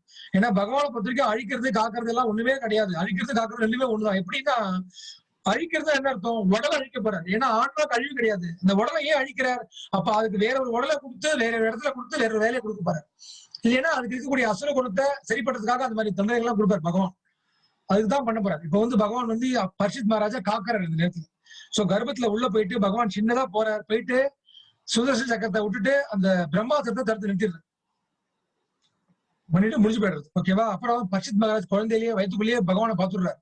அப்புறம் வெளியே வந்த உடனே அவர் வந்து தேடுறார், அந்த பரமபுருஷர் ஒருத்தரை பார்த்தேனே, அவர் எங்க எங்க எங்க யார் அவர், யார் அவர், இங்க இருக்காரா அங்க இருக்காரா தேடிட்டே இருக்காரு. சோ அந்த மாதிரி தேடிண்டே இருக்கிறதுக்கு பேர் தான் வந்து தேடிண்டே இருக்கக்கூடியவர் அப்படிங்கிற மாதிரி, பகவானை தேடுபவர் அப்படிங்கிறது தான் வந்து பரீட்சித் அப்படின்னு பேரு. அந்த பரீட்சித் மகாராஜுக்கு இன்னொரு பேர் இருக்கு, என்னன்னா விஷ்ணு ரதா அப்படின்னு. விஷ்ணு ரதான்னு என்ன அர்த்தம், பகவான் விஷ்ணுவால் காப்பாற்றப்பட்டவர் அப்படின்னு அர்த்தம். இவர் தான் பரிஷித் மகாராஜ். சோ அவர்கிட்ட வந்து அந்த ராஜ்யத்தை ஒப்படைக்கிறாங்க. ஒப்படைச்சு இவங்க எல்லாம் கிளம்பிடுறாங்க, லீலையெல்லாம் முடிஞ்சு போய் எல்லாம் கிளம்பிடுறாங்க. இப்போ கலியுகம் வரப்போகுது. இந்த கலியுகம் வரதுக்கு முன்னாடி யார் இருக்காரு, பரிஷித் மகாராஜ் தான் ஆண்டுட்டு இருக்காரு. துவாபர யுகத்தோட முடிவு, கலியுகத்தோட ஆரம்பம். பரிஷித் மகாராஜ் வந்து ஆட்சி புரிஞ்சுட்டு இருக்காரு. ரொம்ப நல்ல தர்ம ஆட்சி, ராமராஜ்யம் சொல்லுவாங்க. ராமர் எப்படி இருந்தாரோ அது மாதிரி ரொம்ப நல்ல மக்கள் எல்லாம் சுபிக்ஷமா இருக்காங்க. யாரும் தப்பு எல்லாம் பண்ண முடியாது, தப்பு பண்ணா உடனே தண்டிக்கிறாரு, எல்லாம் பண்ணிட்டே இருக்காரு. ரொம்ப நல்ல ரொம்ப என்ன சொல்றது, சுபிக்ஷமான ஆட்சி போயிட்டு இருக்கு. மக்கள் எல்லாம் ரொம்ப நிம்மதியா சந்தோஷமா இருக்காங்க. நல்ல ஆன்மீகம் எல்லாம் போயிட்டு இருக்கு. அப்போ திடீர்னு ஒரு நாள் வெளில வரும்போது பாக்குற ஒரு பசுவும் இங்க இருக்கு பாருங்க, ஒரு பசுவும் வந்து ஒரு எருதும் இருக்கு. கீழே படுத்துறது வந்து எருது, மேல வந்து ஒரு பசு. சோ அந்த எருது வந்து பாத்தீங்கன்னா 3 கால் வெட்டப்பட்டிருக்கு. அந்த எருதுக்கு 3 கால் வந்து வெட்டப்பட்டிருக்கு. பக்கத்துல ஒரு பசு வந்து அழுதுட்டு இருக்கு. அது யாரு அப்படின்னு பார்த்தாக்கா அவருக்கு ஞான திருஷ்டி தெரியறது, இந்த எருது வந்து தர்மம், தர்மத்தோட 3 கால் வெட்டப்பட்டிருக்கு. இங்க வந்து யார் இருக்காங்க, பசு பக்கத்துல பூமாதேவி. பூமாதேவி பசு அழுதுட்டு இருக்காங்க. தர்மம் வந்து அழிய போகுது. ஏன்னா கலியுகம் வரப்போகுது. கலியுகத்துல தர்மம் எல்லாம் ரொம்ப இருக்காது. தர்மம் ரொம்ப அழிஞ்சு போயிட்டே இருக்கும். அப்போ இந்த தர்மத்தோட 3 கால் வெட்டப்பட்டிருக்கு. இங்க வந்து பூமாதேவி அழுதுட்டு இருக்காங்க. பசித் பக்கத்துல பாக்குற ஒருத்தர் இருக்கார். அவர் வந்து எப்படின்னா பயங்கரமா இருக்கார். ஒரு பெரிய ராஜா மாதிரி காலெல்லாம் வெட்டிட்டு இருக்கார். அந்த காலை வெட்டிட்டு கையில வந்து அந்த கத்தியை வச்சுட்டு ரத்தத்தோட நிக்கிறார். பஷித் மகாராஜ் நேர போறாரு. போயிட்டு அவர் கழுத்து சீவிலான்னு போகும்போது பஷித் மகாராஜை பார்த்து அப்படியே முட்டிக்கால் போட்டு காலில் விழுந்துடுறாரு. அவர் வேற யாரும் இல்ல, அவர் தான் வந்து கலி புருஷர். சோ இந்த கலியுகத்துக்கு ஒரு புருஷர் இருக்கார். அவர் தான் அந்த கலியுகத்தை ஆட்டி பர்சன்ட் இருக்கார். அது எல்லாமே வந்து பகவான் சங்கல்பம் தான். பகவான் தான் வந்து இந்த மாதிரி வரணும் முடிவு பண்ணிருக்காரு. சத்தியாயுகம், திரேதாயுகம், துவாபரயுகம், கலியுகம். சோ எப்போதுமே முறை எப்படின்னா சத்தியாயுகம், அப்புறம் துவாபரயுகம் வரும், அப்புறம் திரேதாயுகம், அப்புறம் கலியுகம். அப்ப எப்பயாவது வந்து திரேதாயுகம் முதல்ல வரும், அப்புறம் துவாபரயுகம் வரும். அந்த மாதிரி வந்ததுன்னா அந்த மாதிரி நேரத்துல வந்து பகவான் வந்து கிருஷ்ணர் அவதாரம் பண்ணார். இதுதான் வந்து வேதங்களை கொடுக்கப்பட்டிருக்கு. சோ சத்தியாயுகம், திரேதாயுகம், துவாபரயுகம், கலியுகம் வரப்போகுது. இப்ப கலிபுருஷன் வந்து கலிபுருஷன் தான் என்ன பண்றார்? எதை வெட்டுறார்? தர்மத்தை வெட்டுறார். இப்ப தர்மத்துக்கு 4 கால் என்ன அப்படிங்கறத பார்க்கும். நிறைய பார்த்துருக்கோம் நம்ம. சோ இப்ப பரிஷத் மகாராஜ் வந்து வெட்ட போறார். அப்ப சொல்ற, ஐயா நான் தான் கலிபுருஷன், பகவானுடைய சங்கல்பத்துல நான் வந்திருக்கேன். இப்ப என்னுடைய காலம் ஆரம்பிக்க போறது, நான் கலியுகம் ஆரம்பிக்க போறது. அதனால வந்து நான் அந்த மாதிரி விஷயம் எல்லாம் பண்ணிதான் ஆகணும். தர்மத்தை அழிக்கணும், அதர்மத்தை கொண்டுதான் வந்தாகணும், ஒரு வழி கிடையாது. அதனால எனக்கு ஏதாவது இடம் கொடுங்க அப்படின்னு. எனக்கு தெரியறது, நீங்க இருக்கிற வரைக்கும் வந்து இங்க தர்மத்துக்கு வந்து எந்த பஞ்சமும் இருக்காது. ஆனா என்னுடைய வேலையை நான் பண்ணிதான் ஆகணும், ஏதாவது இடம் கொடுங்க, எனக்கு இடம் கொடுங்க. அப்ப சொல்ற பரிஷத் மகாராஜ், தியூதம் பானம் ஸ்ரீய சூனா, தியூதம் பானம் ஸ்ரீய சூனா, உனக்கு 4 இடத்துல இடம் தரப்பா. நீ தர்மத்துல அழிக்க போறேங்கிற, நீ எங்கெல்லாம் தெரியுமா குடிக்கொள்ளணும்? ஏன்னா கலிபுருஷன் எங்கெல்லாம் இருக்காரோ அங்கெல்லாம் வந்து ஒரே தீய சக்தி, ஒரே கெட்ட விஷயம் நடக்கும். அப்போ அவர் 4 இடத்துல உனக்கு இடம் தராங்க. எங்கன்னு பாருங்க, இங்க பாருங்க, போட்டு பாருங்க. இந்த 4 இடத்துல நீ இப்ப இருந்துக்கோ அப்படின்னு சொல்லிட்டு, எங்கெங்கெல்லாம் வந்து போதைப் பொருள் அருந்துறாங்களோ, போதைப் பொருள் எங்கெல்லாம் அருந்துறாங்களோ அங்கெல்லாம் நீ இருந்துக்கலாம். அப்புறம் வந்து எங்கெங்கெல்லாம் வந்து தகாத உடல் உறவு, கல்யாணம் பண்ணிக்காம தகாத உடல் உறவு, கல்யாணத்துக்கு முன்னாடியோ கல்யாணத்துக்கு அப்புறமோ கல்யாணம் பண்ணிக்காம முறையா இல்லாம எங்கெங்கெல்லாம் உடல் உறவு வச்சுக்கிறாங்களோ, தகாத உடல் உறவு அங்கெல்லாம் நீ இருக்கலாம். அப்புறம் எங்கெங்கெல்லாம் மாம்சம் திங்கிறாங்களோ அங்கெல்லாம் இருக்கலாம். அப்புறம் வந்து எங்கெங்கெல்லாம் வந்து சூதாட்டம் நடக்கிறதோ அந்த மாதிரி இடத்துல நீ இருக்கலாம் அப்படின்னு வந்து சொல்றேன். நான் சொன்ன மாதிரி தியூத்தம் பானம், தியூத்தம்னா வந்து கேம்பிளிங், சூதாடுறது. பானம்னா குடிக்கிறது, ஸ்திரீனா பெண்ணு. அப்புறம் வந்து சுனானா வந்து மாம்சம் திங்கிறது, அசைவம் திங்கிறது.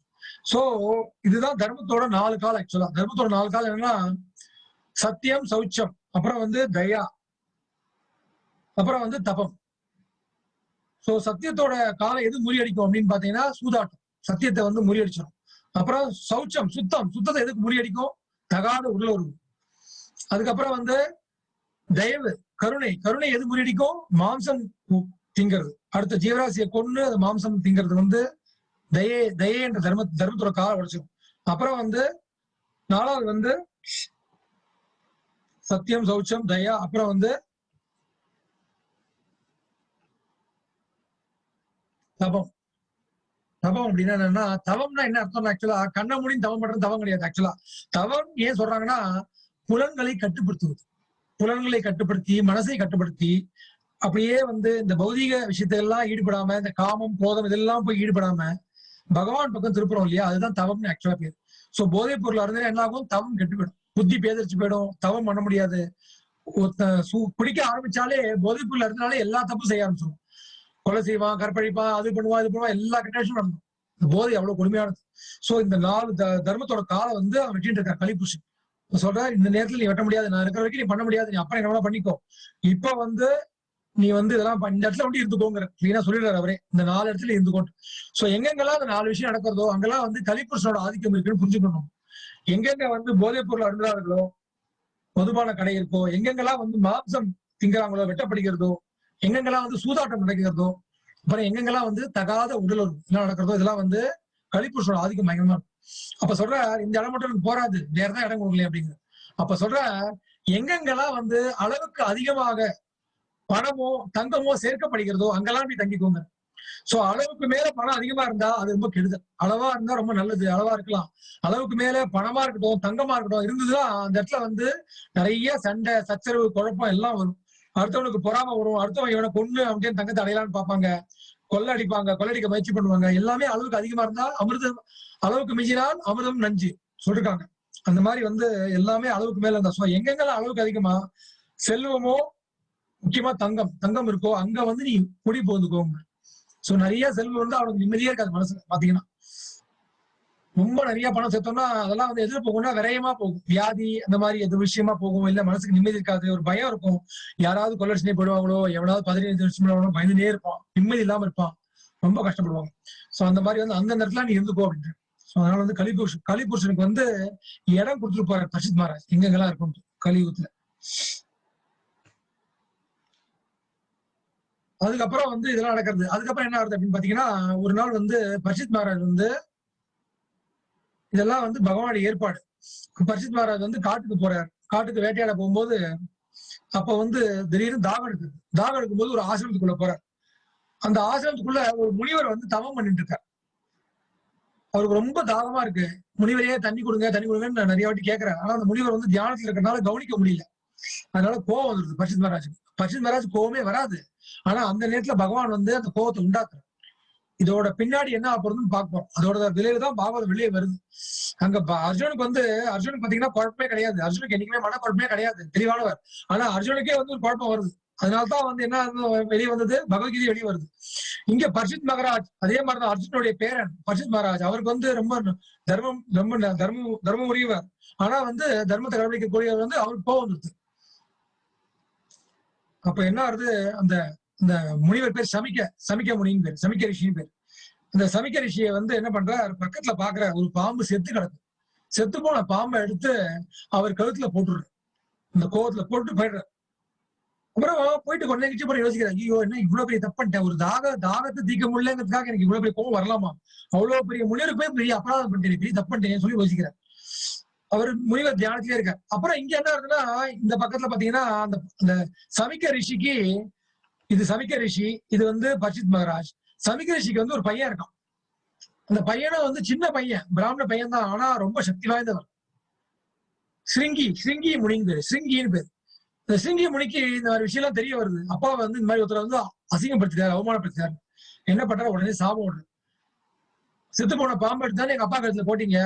தக்ஷகன் அப்படிங்கிற ஒரு பயங்கரமான பாம்பு இருக்கு. அந்த பாம்பு வந்து உங்களை வந்து வாயில வந்து, பாம்பெல்லாம் ஜெனரலா என்ன கக்கும்னா விஷத்தை கக்கும். ஆனா அந்த பாம்பு வந்து வாயில நெருப்பையே கக்கும். பயங்கர சக்தி வாய்ந்த பாம்பு. அதுக்கு ரெக்க வேற இருக்கும், பறந்துட்டே ஒரு தக்ஷகன். சோ அந்த மாதிரி தக்ஷகன்கிற ஒரு கொடிய பாம்பு வந்து உங்களை ஒரு 7 நாள்ல கடிச்சு நீங்க வந்து மரணத்தை தழுவீர்கள் அப்படின்னு சொல்லி சாபம் விட்டுறாரு. இந்த சிங்கி முனி சாபம் விட்டுறாரு. அப்புறம் வீட்டுக்கு போறாரு. வீட்டுக்கு போயிட்டு அந்த நேரத்துல இந்த சிங்கி முனிக்கு வந்து தியானத்துல தெரிஞ்ச உடனே சாபம் விட்டுறாரு. விட்டுட்டு வீட்டுக்கு போறாரு. அப்பாட்ட போறாரு. அப்பாட்ட போய் சொல்றாரு, இந்த மாதிரி ஆச்சுப்பா அப்படின்னு சொல்றாரு. இந்த மாதிரி வந்து உங்களை வந்து ஒரு மகாராஜ் வந்து இந்த மாதிரி போட்டு போயிட்டார் பாம்பை, அதனால நான் வந்து சாபம் விட்டேன். அப்ப சொல்றாரு அவர், ஐயோ போய் அவருக்கு போய் ஜாபம் விட்டுட்டியே, அவர் எப்பேற்பட்ட மன்னர் தெரியுமா, ஏதோ ஒரு கோபத்துல பண்ணிட்டு போட்டுமே, அந்த மன்னர் வந்து அந்த நாட்டை வந்து அப்படி கட்டி காக்குறார், தர்மத்தை அப்படி காக்குறார், மக்கள் எல்லாம் சுபிக்ஷமா இருக்காங்க, சந்தோஷமா இருக்காங்க, அதை போய் கெடுத்துடுற மாதிரி வந்து இப்படி ஒரு சாபத்தை விட்டுட்டியே, இது ரொம்ப தப்புப்பா அப்படிங்கிற. அதனால நீ என்ன பண்ண, அந்த மன்னர்கிட்ட போய் சொல்லிட்டு வந்துரு அப்படிங்கிற. சோ அதனால வந்து என்ன பண்றாரு, அவர் போய் வந்து அந்த மன்னர்கிட்ட போய் சொல்லிடுறாரு, இந்த மாதிரி நான் உங்களுக்கு சாபத்தை விட்டுட்டேன், எங்க அப்பா வந்து சொல்றாரு உங்களுக்கு போய் சாபம் விட்டு தப்புன்ட்டு, ஆனா வந்து என்னால முடிஞ்சது உங்களுக்கு வந்து ஒரு இதை கொடுத்துறேன்னு சொல்லிடுறேன். அதுக்கப்புறம் வந்து அவருக்கு இன்ஃபர்மேஷன் கிடைச்சிருது. கிடைச்ச உடனே என்ன ஆகுது, பரிஷித் மகாராஜ் பாக்குறேன், அப்போ நமக்கு வந்து மரணம் வரப்போகுது. அப்ப மரணம் வரப்போகுதுன்னா ஒரு மரணம் அடையக்கூடிய மனிதன் என்ன செய்ய வேண்டும் அப்படின்னு தேட ஆரம்பிக்கிறார். அப்ப நான் என்னதான் பண்ணணும், இந்த 7 நாள் நான் என்ன பண்ணணும் அப்படின்னு சொல்லி தேட ஆரம்பிக்குது. சோ பேரரசர் பரிஷித், பக்குவப்படாத பிராமண சிறுவனால் சபிக்கப்படுதல் சதாயம். அந்த சாபத்தினால 7 நாள் சாக போறாரு. அப்பதான் வந்து தேண்டே வர ரிஷிகள் முனிவர்கள் எல்லாம் தேண்டே வராரு. அப்ப யார போய் சந்திக்கிறார் அப்படின்னா, நிறைய ரிஷிகள் முனிவர் போது அந்த நேரத்துல பகவானுடைய சங்கல்பத்துல அந்த பக்கம் யார் வரா, சுகதேவ கோஸ்வாமி வர. சுகதேவர், சுகபிரம்ம ரிஷி. யார் அவர் சுகதேவர், சொன்ன மாதிரி வியாச தேவரோட புள்ள சுகர் வர. இவர் யாரு, அர்ஜுனனோட பேரன் பரிஷித் மகாராஜ். இவர் வந்து என்ன தேடிட்டு இருக்கார், 7 நாள் சாக போறேன். சோ சாக போற மனுஷன் என்ன பண்ணணும் அப்படின்னு கேட்கறதா. இந்த கேள்வி வந்து எல்லாருக்கும் உண்டு. ஏன்னா எல்லாருமே சாக போறோம், நம்ம எல்லாருமே சாக உண்டு. அப்ப சாக போற மனுஷன் என்ன பண்ணணும், ஒரு மனுஷ பிறவியில என்ன பண்ணணும் அப்படிங்கறதா விஷயமே. அந்த 7 நாள்ல தான் அந்த பாகவத்தை ஃபுல்லா சொல்ற, பகவானை பத்தி அத்தனையும். பாகவத்துல பாத்தீங்கன்னா மொத்தம் 18,000 ஸ்லோகம் இருக்கு. நான் சொன்ன மாதிரி 12 காண்டம் இருக்கு, 12 காண்டத்துல 12 ஸ்லோகம் இருக்கு. சோ அந்த மாதிரி ஆரம்பிக்கிறது பாகவதம் வந்து இப்படி ஆரம்பிக்கிறது. இந்த பக்கம் வந்து சுகதேவ கோஸ்வாமி உட்கார்ந்துருக்கார். அப்புறம் இந்த பக்கம் வந்து இந்த சுகதேவர் உட்கார்ந்துருக்காரு இல்லையா, அந்த உட்கார இடம் பேர் வந்து வியாசாசனம் அப்படிம்பாங்க. வியாசாசனம் ஏன் சொல்றாங்கன்னா, ஆசனம்னா இடம், உட்கார்ற இடம். வியாசாசனம்னா வியாசருடைய இடம் அப்படின்னு அர்த்தம். என்னன்னா, எல்லாருக்கும் ஆதி குரு யாருன்னா வியாசர் தான். ஒரு வேதங்கள், ஒரு ஆன்மீகத்தை கத்தறோம்னா அதுக்கு மூலம் யாரு? வியாசர் தான். சோ அந்த வியாசாசனத்துல உட்காரக்கூடியவர் தான் ஆன்மீக குரு. அப்படியே என்ன அர்த்தம்? அந்த ஆன்மீக குரு என்ன சொல்லி தரணும்? வியாசர் என்ன சொல்லி கொடுத்திருக்காரோ அதுதான் சொல்லி தரணும். இந்த காலத்துல எல்லாம் ஆன்மீக குருன்னு வராங்க, என்னென்னமோ சொல்லி கொடுத்துட்டு இருக்காங்க. வியாசர் என்னப்பா சொல்லி கொடுத்தாரு? வியாசர் என்னப்பா எழுதி வச்சிருக்காரு வேதத்துல? அதை யாரும் சொல்லி தரதே இல்லை. பகவத்கீதையே யாரும் சொல்லி தரது இல்ல, பாகவதம் யாரும் சொல்லி தரது இல்ல, பகவானை பத்தி யாரும் சொல்லி தரது இல்ல. என்னென்னமோ சொல்றாங்க, ஏதோ சொல்லிட்டு அப்படியே பண்ணிட்டு, நான் தான்ப்பா எல்லாம், என்கிட்ட சரணம் வச்சுக்கலாம், நான் பாத்துக்கிறேன் உனக்கு எல்லாம், நான் இருக்கும்போது உனக்கு என்ன கவலை அப்படின்னு ஆரம்பிச்சிடறாங்க எல்லாரும். முக்காவாசி அதுவும் சொல்ற மாதிரி கலியுகத்துல அப்படிதான் போயிட்டு இருக்கும். கலியுகத்துல வந்து உண்மையான குரு கிடைக்கிறது ரொம்ப ரொம்ப கஷ்டம். ஏமாற்றக்கூடிய குரு வந்து நிறைய கிடைப்பாங்க. கூட்டமும் சேரும், நிறைய கூட்டம் குமியும். கூட்டம் குமிறது பெரிய விஷயம் இல்ல. பட் உண்மையை சொல்றாரா? நல்லா பேசுவாங்க, நல்லா பேசுறது பெரிய விஷயம் இல்ல. ரொம்ப அழகா பேசுவாங்க, தன்மையா பேசுவாங்க. பட் உண்மையை எடுத்து உள்ளது உள்ளபடி உடைச்சு போட்டு சொல்றாரா? இதான்ப்பா விஷயம்னு சொல்றாங்களா? கிடையாது, ரொம்ப கஷ்டம். அந்த மாதிரி குரு கிடைக்கிறது ரொம்ப ரொம்ப அரிதிலும் அரிது, மிக மிக அரிது. சோ அந்த மாதிரி குரு வந்து கிடைக்கிறார். வியாசாசன்ல உட்கார்ந்துட்டு, வியாசாசன்னா அந்த வியாசரோட பிரதிநிதியா இருக்கணும். வியாசர் சார்பா நான் சொல்றேன். அப்ப என்ன சொல்றேன்? வியாசர் என்ன சொல்லிருக்காரோ அதை சொல்லி தரணும். அதுதான் வந்து ஒரு குருவோட கடமை. அந்த இதுல வந்து சுகதேவ கோஸ்வாமி உட்கார்ந்துருக்கார். பரிஷத் மகாராஜ் கேட்க போறார். சுத்தி வர யாரா இருக்கா பாருங்க. சுத்தி வர எல்லாம் பெரிய பெரிய முனிவர்கள். நாரத முனிவர், அப்புறம் அப்பா வியாசதேவர், எல்லாருமே உட்கார்றாங்க, பெரிய பெரிய முனிவர்கள்லாம். இதுல என்ன விஷயம் புரிஞ்சுக்கணும்னா, எல்லாருக்கும் எல்லா விஷயமும் தெரியும். ஆனா கூட எல்லாருக்கும் ஒரு ஆணவம் கிடையாது. பகவானை பத்தி யார் சொன்னான்னு, எப்படி சொன்னான்னு, எத்தனை வாட்டி சொன்னான்னு கேட்டுட்டே இருக்கான்னு கேட்கறாங்க. வியாசர் நினைச்சா சொல்லலாம், என்னோட பையன் தான், சின்ன பையன், பொடி பையன், அவன் என்ன சொல்ல போறான், எனக்கு தெரியாத சொல்ல போறானா? அப்படி இல்ல. அவங்க எல்லாம் ரொம்ப பணிவா, அவங்க எல்லாம் பெரிய பெரிய முன்னோர்கள், பெரிய பெரிய ரிஷிகள், முனிவர்கள் எல்லாம் உட்கார்ந்துட்டு பணிவா கேட்கறாங்க. பகவானை பத்தி சொல்ல போறாரு பையன், பகவானை பத்தி சொல்ல போறாரு இவர் சுகதேவ கோஸ்வாமி. அது என்ன சொல்ல போறாருன்னு எல்லாம் கவனமா கேட்க ஆரம்பிச்சிட்டாங்க. இந்த 7 நாளும் சுத்தி வர ஒரே இது. மேல பாத்தீங்கன்னா நிறைய தேவர்கள் கூட்டமா இருக்கு. தேவர்கள்லாம் வராங்க அங்கிருந்து. தேவர்கள்லாம் அவங்க வாகனத்தை எடுத்துட்டு வராங்க, வந்து இதை கேட்கறாங்க. சுகதேவ கோஸ்வாமி வந்து பாகவதம் சொல்ல போறாரு, பகவானை பத்தி பரிஷத் மகாராஜ் கேட்க போறாரு. இது அற்புதமான காட்சியை வந்து எல்லாரும் கேட்கறதுக்காக எல்லாரும் கூடுறாங்க இதுல. சோ கலியுக மனித குலத்தின் நல்வாழ்வுக்காக 1000 வருட யஜ்யம். இப்போ முதல்ல ஒண்ணு சொல்லிட்டேன் இல்லையா? முதல்ல என்ன சொன்னேன்? சுகதேவ கோஸ்வாமியும் பரிஷத் மகாராஜும் பேசுறதை சொல்லிட்டேன். அப்புறம் முதலையும் ஒன்று சொன்னேன். 10,000 வருஷம் கழிச்சு இன்னொருத்தர் சொல்றாரு. யார் சொல்றார்? சூத்த கோஸ்வாமி. அந்த சுகதேவ கோஸ்வாமி பரிஷத் மகாராஜ் சொன்ன இடத்துல, அந்த சபையில நாரத முனிவர்லாம் அந்த இடத்துல யார் இருக்காங்க? சூத்த கோஸ்வாமி இருக்கார். அந்த சூத்த கோஸ்வாமி வந்து 10,000 வருஷம் கழிச்சு யாருக்கு சொல்றார்? சவுனக ரிஷி. முன்னாடியே சொன்னேன், அந்த 4 பேர் ஞாபகம் வச்சுக்கோங்க. சவுனக ரிஷி சொல்றார். சோ 10,000 வருஷம் ஆயிடுறது, கலியுகம் ஆரம்பிக்கிற ஸ்டேஜ் வந்துருது. இது வந்து துவாபர யுகம் கொஞ்சம் முடிவிலேயே வந்து சுகதேவ கோஸ்வாமி வந்து பரிஷத் மகாராஜ் சொல்லிட்டார். கலியுகம் ஆரம்பிக்கிறதுக்கு கொஞ்சம் முன்னாடி வந்து சூத்த கோஸ்வாமி திருப்பி அதே பாகவதத்தை வந்து சவுனக ரிஷிக்கு சொல்லிட்டு இருக்காங்க. சவுனக ரிஷி தலைமையில யார் இருக்காங்க? 33,000 ரிஷிகள் முனிவர்கள்லாம் இருக்காங்க. எல்லாருக்கும் சொல்லிட்டு இருக்காரு. அப்ப சொல்றாரு. அப்போ என்ன ஆகுதுன்னா, அந்த 33,000 ரிஷிகள் என்ன பண்றாங்கன்னா, இந்த ரிஷிகள் முனிவர்கள்லாம் யாருன்னு பாத்தீங்கன்னா எல்லாரும் ரொம்ப கருணையானவர்கள். எல்லாருமே என்ன கவலைன்னா, எல்லாரும் அவங்கள பத்தி கவலைப்பட மாட்டாங்க. ஏன்னா அவங்க எல்லாம் நல்லா தேர்ந்தவங்க, நல்ல விஷயம் தெரிஞ்சவங்க, நல்ல பக்தியில இருக்காங்க. அவங்களுக்கு கண்டிப்பா வந்து வைகுண்டம் கிடைச்சிடும், கோலோக விருந்தாவனம் கிடைச்சிடும், பகவான் போய் போயிடுவாங்க. ஆனா அவங்களுக்கு என்ன கவலைன்னா, கலியுகத்துல வரக்கூடிய மக்கள் என்ன பண்ண போறாங்க? அறியாமல் இருக்க போறாங்களே, அவங்களுக்கு என்ன வழி? அவங்களுக்கு எப்படி வந்து இந்த பெரிய பெரிய விஷயம், இந்த வேத விஷயம் எல்லாம் எப்படி எளிமையா கொடுக்குறது, எப்படி எளிமையா புரியாத மாதிரி கொடுத்து, எப்படி பகவான்கிட்ட வந்து அவங்களுக்கு சரணாகதியை கொண்டு வருது அப்படிங்கிறதா கவலையா அவங்களுக்கு. அப்ப என்ன பண்றாங்க? அவங்க எல்லாம் முடிவு பண்றாங்க, கலியுக மனித குலத்தின் நல்வாழ்வுக்காக 1000 வருடம் யஜ்யம் பண்ண போறாங்க. அவங்க எல்லாம் அவங்க என்ன முடிவு பண்றாங்க? 1000 வருஷம் வந்து ஒரு பெரிய யாகம் பண்ணலாம், பண்ணி இதுல வந்து அவங்களுக்கு நல்லது நடக்கிறதுக்காக பண்ணலாம் அப்படின்னு சொல்லி ஆரம்பிக்கிறாங்க. அந்த நேரத்துல வந்து சூத்த கோஸ்வாமி வர, அது பகவான் ஏற்பாடு. அப்ப வந்து சூத்த கோஸ்வாமி சொல்ற, யஜ்யம் பண்றது ரொம்ப நல்ல விஷயம் தான், ஆனா வந்து இந்த கலியுகத்துக்கு வந்து அது போராது, அது வேண்டாம், அதுவும் அவசியம் இல்ல. நான் அதை விட சக்தி வாய்ந்தது, மிக மிக சக்தி வாய்ந்தது, அதே சமயத்துல ரொம்ப எளிமையான விஷயம் சொல்றேங்கிற. சோ சூத்த கோஸ்வாமி வந்து என்ன பண்றாரு? அந்த யஜ்யம் 1000 வருஷம் யாகம் பண்றது சாமானிய விஷயம் இல்ல. நிறைய மந்திரங்கள்லாம் சொல்லி, பெரிய பெரிய அதுவும் பகவானை பத்தி நிறைய மந்திரங்கள்லாம் சொல்லி நிறைய பண்ண போறாங்க, எவ்வளவு பண்ண போறாங்க. ஆனா அதை காட்டிலும் கலியுக மக்களுக்கு இன்னும் எளிமையான வழியா, ரொம்ப ஈஸியான வழியா ஒரு விஷயம் இருக்கா அப்படிங்கிற மாதிரி ஒரு கேள்வி. அது வந்து சவுனக ரிஷி வந்து சூத்த கோஸ்வாமி கேட்கிறார்.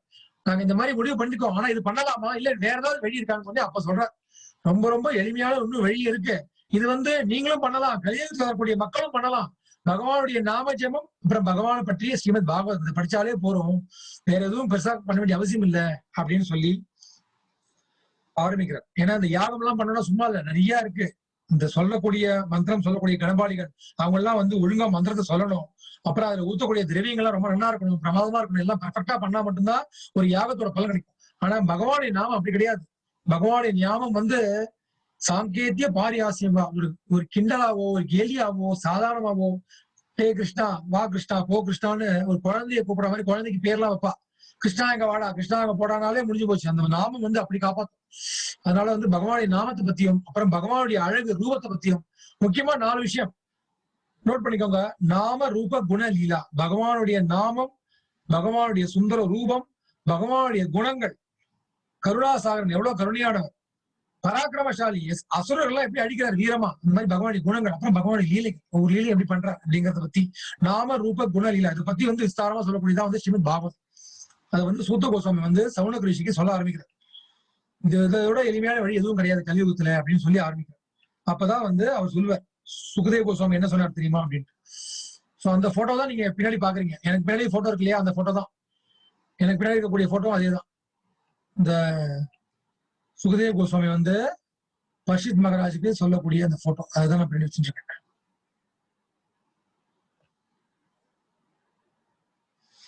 பர்ஷித் மகாராஜ் இருக்கார், அப்புறம் வந்து சுகதேவ கோஸ்வாமி.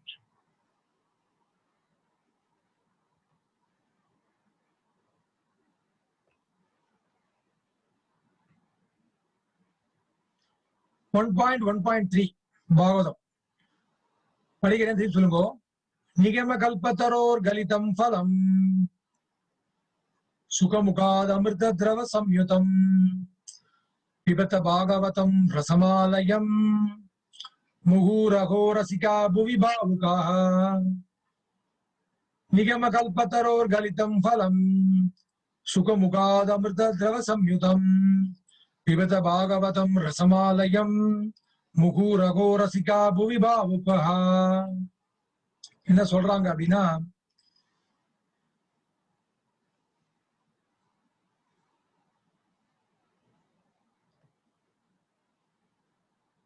திறமையும் சிந்தனையும் மிக்கவர்களே அப்படின்னு சொல்றார்.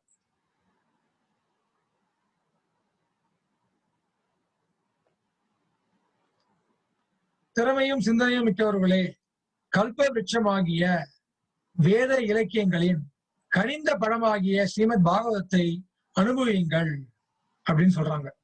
இது வந்து என்னது, கணித பழம் அப்படின்னா வேதம்ங்கிறது பல மரம் மாதிரி பல கலைகளா இருக்கு. நான் சொன்ன மாதிரி 18 புராணங்கள், 108 உபநிஷத்துகள், 4 வேதங்கள்னு எக்கச்சக்கமா இருக்கு. அதை தவிர ஆரணிக்கர்கள், பிராமணர்கள் நிறைய பிரிவுகள்லாம் இருக்கு வேதங்கள்ல. சோ அதோட பழம் என்ன, நான் சொன்ன மாதிரி சாரம் என்னப்பா, கடைசியா என்னப்பா சொல்ல வரீங்க, சாரத்தின் சாரம் என்ன அப்படிங்கிற மாதிரி அது கனிந்த பழம். ஒரு மரத்தோட சாரம் என்னன்னா அதோட பழம் தான். ஒரு மாமரம் இருக்குன்னா முக்கியமா அதோட அதோட அதோட முக்கியத்துவம் என்ன, அந்த மாம்பழம். அந்த மாம்பழம் அது பூவாகி காயாகி பழுத்து வருது இல்லையா, அதுதான் முக்கியமே. சோ அந்த மாதிரி வந்து அந்த வேதத்தின் சாரத்தின் சாரம் சாரம் சாரமா எடுத்து அந்த கணித பழம் தான் வந்து ஸ்ரீமத் பாகவதம் அப்படின்னு சொல்றார்.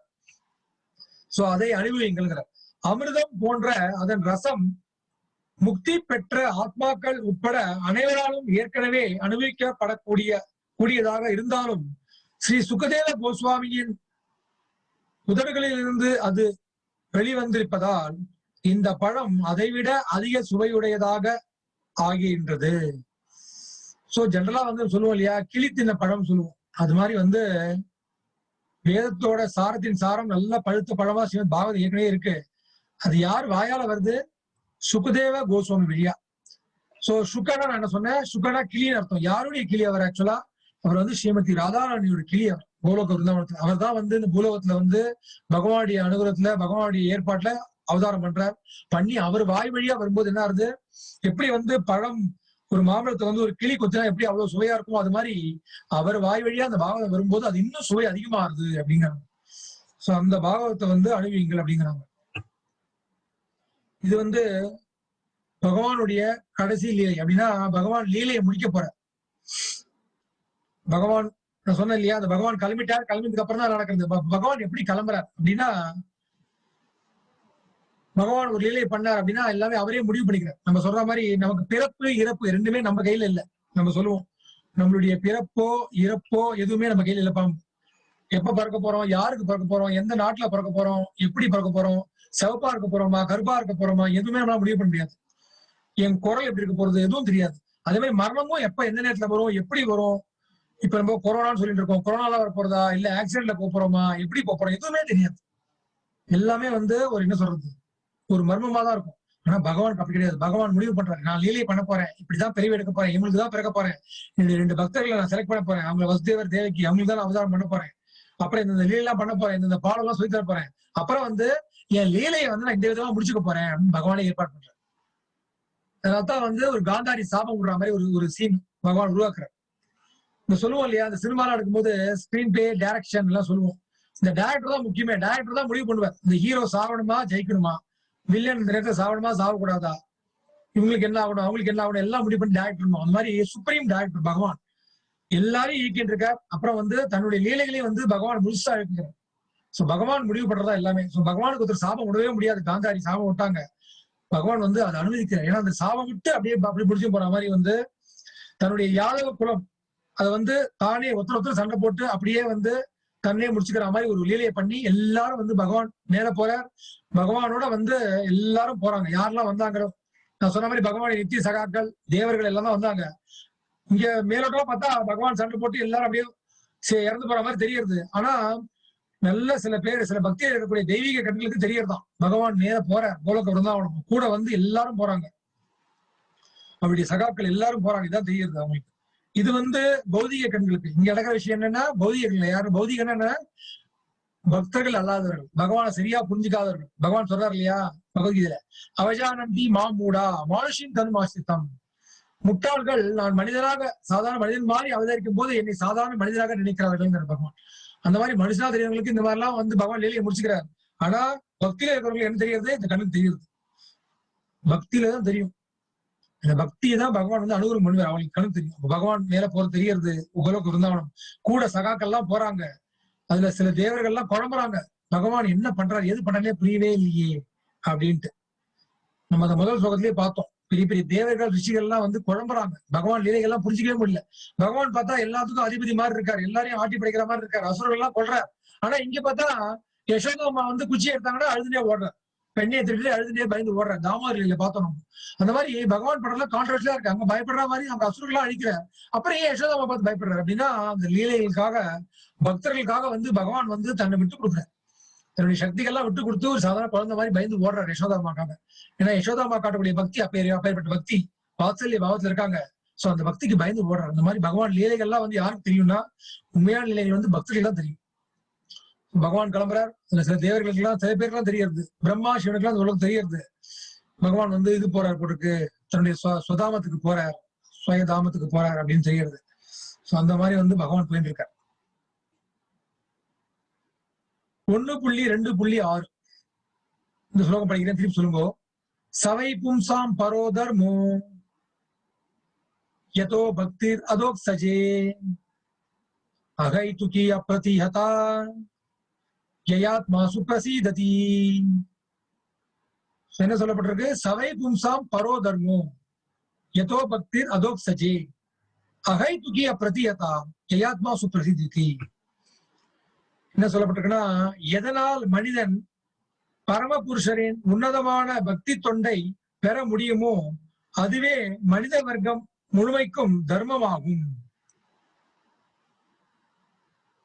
பகவானுக்கு பக்தி பண்றதுதான் முக்கியமான தர்மமே. எல்லாருக்கும் தர்மம் சொல்லுவோம், தர்மம் எல்லாம் சொல்லுவோம், எல்லாம் ஓகே. ஆனா கூட பகவானுக்கு பக்தி பண்றது ரொம்ப முக்கியமான தர்மம். அதை விட்டோம்னா பிரயோஜனமே கிடையாது. மனுஷனா பிறந்த எல்லாருக்குமே தர்மம் உண்டு. ஆத்மாவை பூர்ண திருப்திப்படுத்துவதற்கு இத்தகைய பக்தி தொண்டு உள்நோக்கம் இல்லாததாகவும் இடையறாததாகவும் இருக்க வேண்டும். இடையறாததாகவும் என்ன சொல்றாங்க? இல்லாத உள்நோக்கம் இல்லாத இருக்கணும். அப்புறம் இடையறாம இருக்கணும். இடையிருக்க இங்க இருக்கு பாத்தீங்களா? அகை துக்கி பிரத்தியத்தா அப்படின்னா அர்த்தம். அகை துக்கினா எந்த விருப்பமும் இல்லாம, அதாவது என்னுடைய ஆசைக்காக பக்தி பண்ணக்கூடாது. எனக்கு இது வேணும் அது வேணும் கேட்காம, எந்த ஆசையும் இல்லாம பகவானுக்கு பக்தி பண்ணணும், பகவான் திருப்தி அடையணும், பகவானுக்கு சேவை பண்ணணும்னு ஒரு தூய்மையான பக்தி. சோ அந்த மாதிரி பக்தி அடையணும். அப்புறம் அப்பிரத்தியதான்னா விடாம பண்ணணும், தொடர்ந்து பண்ணணும். பக்தி வந்து தொடர்ந்து பண்ணணும் விடாம. அந்த மாதிரி பக்தி பண்றதுதான் வந்து சொல்ற முக்கியமான இது அப்படிங்கிற. சோ பக்தினா வந்து அந்த மாதிரி பண்ணணும். சோ பக்தி ரெண்டு விஷயம் இருக்கணும். உள்நோக்கம் இல்லாத இருக்கணும். உள்நோக்கம் எதுவும் இருக்கக்கூடாது. அதே மாதிரி வந்து இடையிறாம கண்டினியூஸா பண்ணணும், தொடர்ந்து பண்ணணும். ரெண்டும் பண்ணணும். தொடர்ந்து பக்தி பண்ணிட்டே இருக்கணும். அப்படின்னு எடுத்தோம்னா ஏதாவது வாழ்க்கையில கஷ்டம் வந்ததுன்னா உடனே பக்தி வந்து நிறுத்திடக்கூடாது.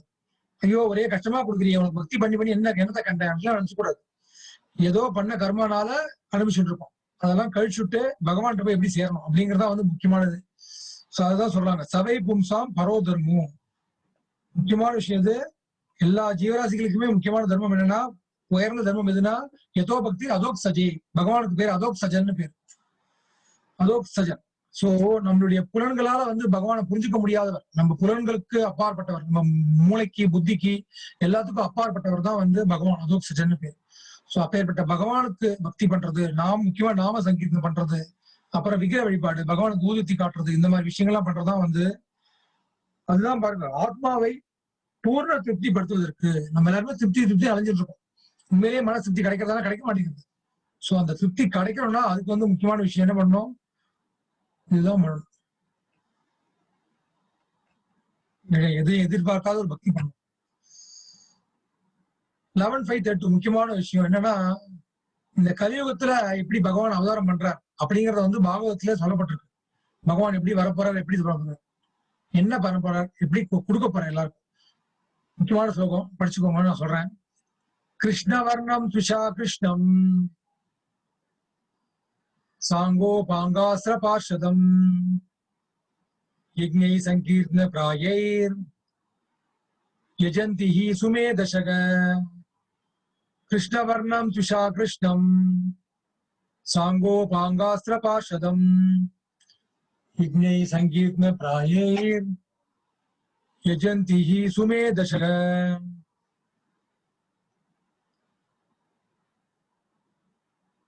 சோ என்ன சொல்லப்பட்டிருக்குன்னா, கிருஷ்ண வர்ணம் துஷா கிருஷ்ணம். கலியுகத்தில் சிறந்த புத்தி மாணவர்கள், கலியுகத்தில் சிறந்த புத்திமான்கள் சதா கிருஷ்ணருடைய நாமங்களை பாடிக்கொண்டு இருக்கும் பகவானின் அவதாரத்தை கீர்த்தனை என்ற யாகத்தாலேயே பூஜிக்கின்றனர்.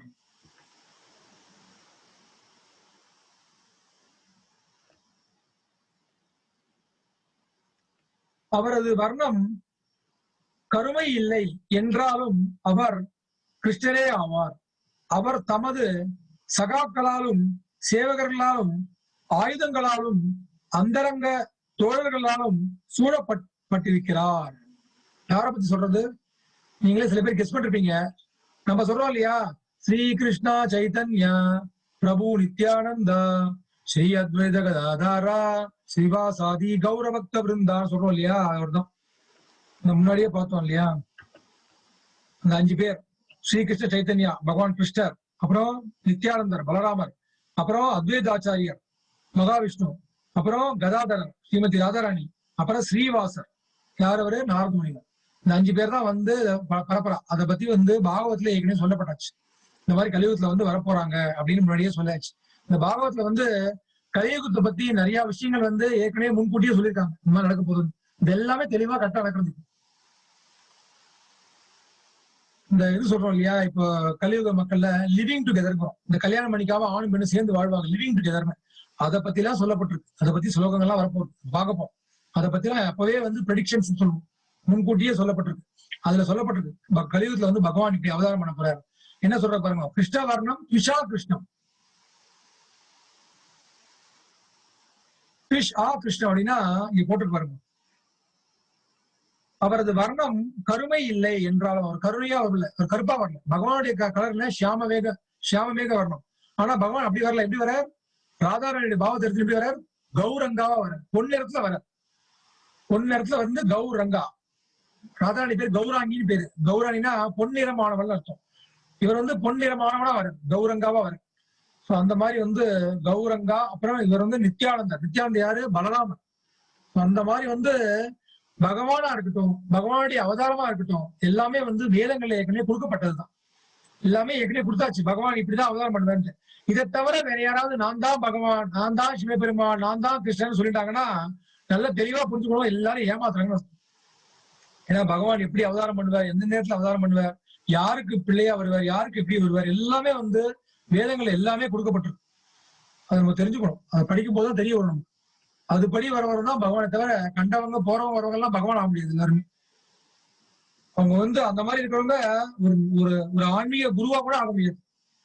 ஆன்மீக குருவா இருந்தா என்ன பண்ணணும்? பகவான் என்ன சொல்லி கொடுத்தாரோ, வியாசதேவர் என்ன சொல்லி கொடுத்தாரோ, பிரம்மா என்ன சொல்லி கொடுத்தாங்களோ, சிவபெருமான் என்ன சொல்றாரோ அதுதான் சொல்லி தரணும். அதுதான் ஆன்மீக குருவோட அழகு. இல்லைன்னா ஆன்மீக குருவே கிடையாது. அவர் ஏமாத்தக்கூடிய குருவாயிடுவார். சோ அந்த மாதிரி பாருங்க, பகவான் யாரெல்லாம் கூப்பிட்டு வர, சகாக்கள், நித்திய சகாக்கள் வரார், அப்புறம் சேவகர்கள், அப்புறம் ஆயுதங்கள். பகவானுடைய ஆயுதம் நான் சொன்ன மாதிரி எல்லாரும் ஆழ்வாரா வந்திருக்கா. அது மாதிரி அங்கங்க அவதாரம் பண்ணும்போது எல்லாரும் கூப்பிட்டு தன்னுடைய சங்கு, சக்கரம், கதா, பத்மம் எல்லாத்துக்கும் ஒரு ஒரு வேலையை கொடுப்பார். ஒவ்வொரு அவதாரம் ஒரு இதுவா பண்ணுவாங்க, லீலைகள் இருப்பாங்க. அந்த மாதிரி எல்லாரையும் கூப்பிட்டு வந்துருவார்.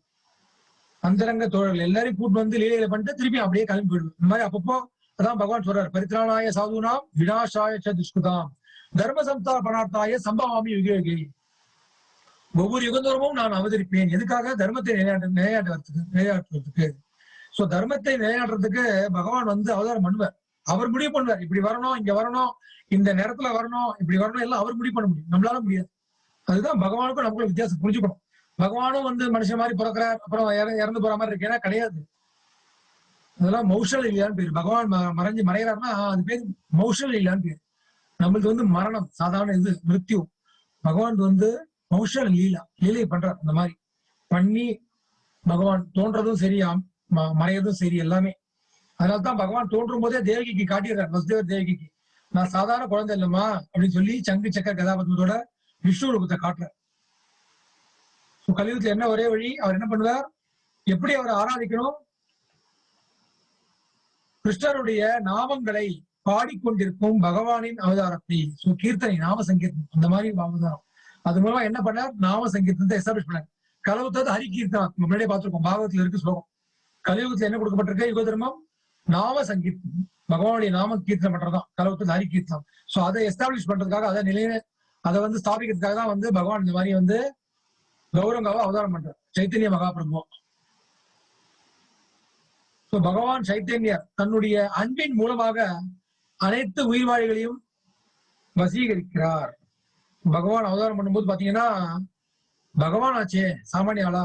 பகவான் வரும்போது பாத்தீங்கன்னா அந்த மானா இருக்கட்டும், மயிலா இருக்கட்டும், எல்லாமே வந்து அந்தந்த குரல்ல வந்து பகவான் நாமத்தை ஜெபம் பண்ணும். எல்லாமே ஹரே கிருஷ்ணா மகாமந்திரத்தை வந்து எல்லாத்தையும் ஜெபம் பண்ண வச்சார். எல்லா மிருகமா இருக்கட்டும், ஒரு செடி கொடியா இருக்கட்டும், ஏன்னா எல்லாம் ஒவ்வொரு ஜீவாத்மா, எல்லா ஜீவாத்மாவுக்கும் வந்து முக்தி கொடுத்துனே இருந்தார். கலியுகத்தை சொல்லப்பட்டிருக்கு, என்ன சொல்லப்பட்டிருக்குன்னா 12, 13, 23. இது வந்து பாகவத்தோட கடைசி ஸ்லோகம். நம்ம இன்னைக்கு என்னெல்லாம் பார்த்தோம்னா, ஸ்ரீமத் பாகவத்தை ஒரு கண்ணோட்டம் ஆரம்பிச்சிருக்கோம், அப்புறம் ஒவ்வொன்னா பார்க்க போறோம். நம்ம தெளிவா பாகவத்தோட முதல் ஸ்லோகம் பார்த்தோம். நம்ம முதலியே ஜென்மாதி அஸ்ய எதோ பார்த்தோம் இல்லையா, 1.1.1 முதல் ஸ்லோகம் பார்த்தோம். இது வந்து கடைசி ஸ்லோகம் பாகவத்தின். இங்க பாருங்க, 12வது காண்டம் 13வது அத்தியாயம் 23வது ஸ்லோகம். இதுதான் கடைசி ஸ்லோகம். கடைசியில் என்ன சொல்லப்படுதுன்னு பார்க்கலாமா? நாம சங்கீர்த்தனம் யஸ்ய, எல்லாரும் சொல்லுங்க, சர்வ பாப பிரணாசனம் பிரணாமோ துக்க சமனஸ்தம் நமாமி ஹரிம் பரம்.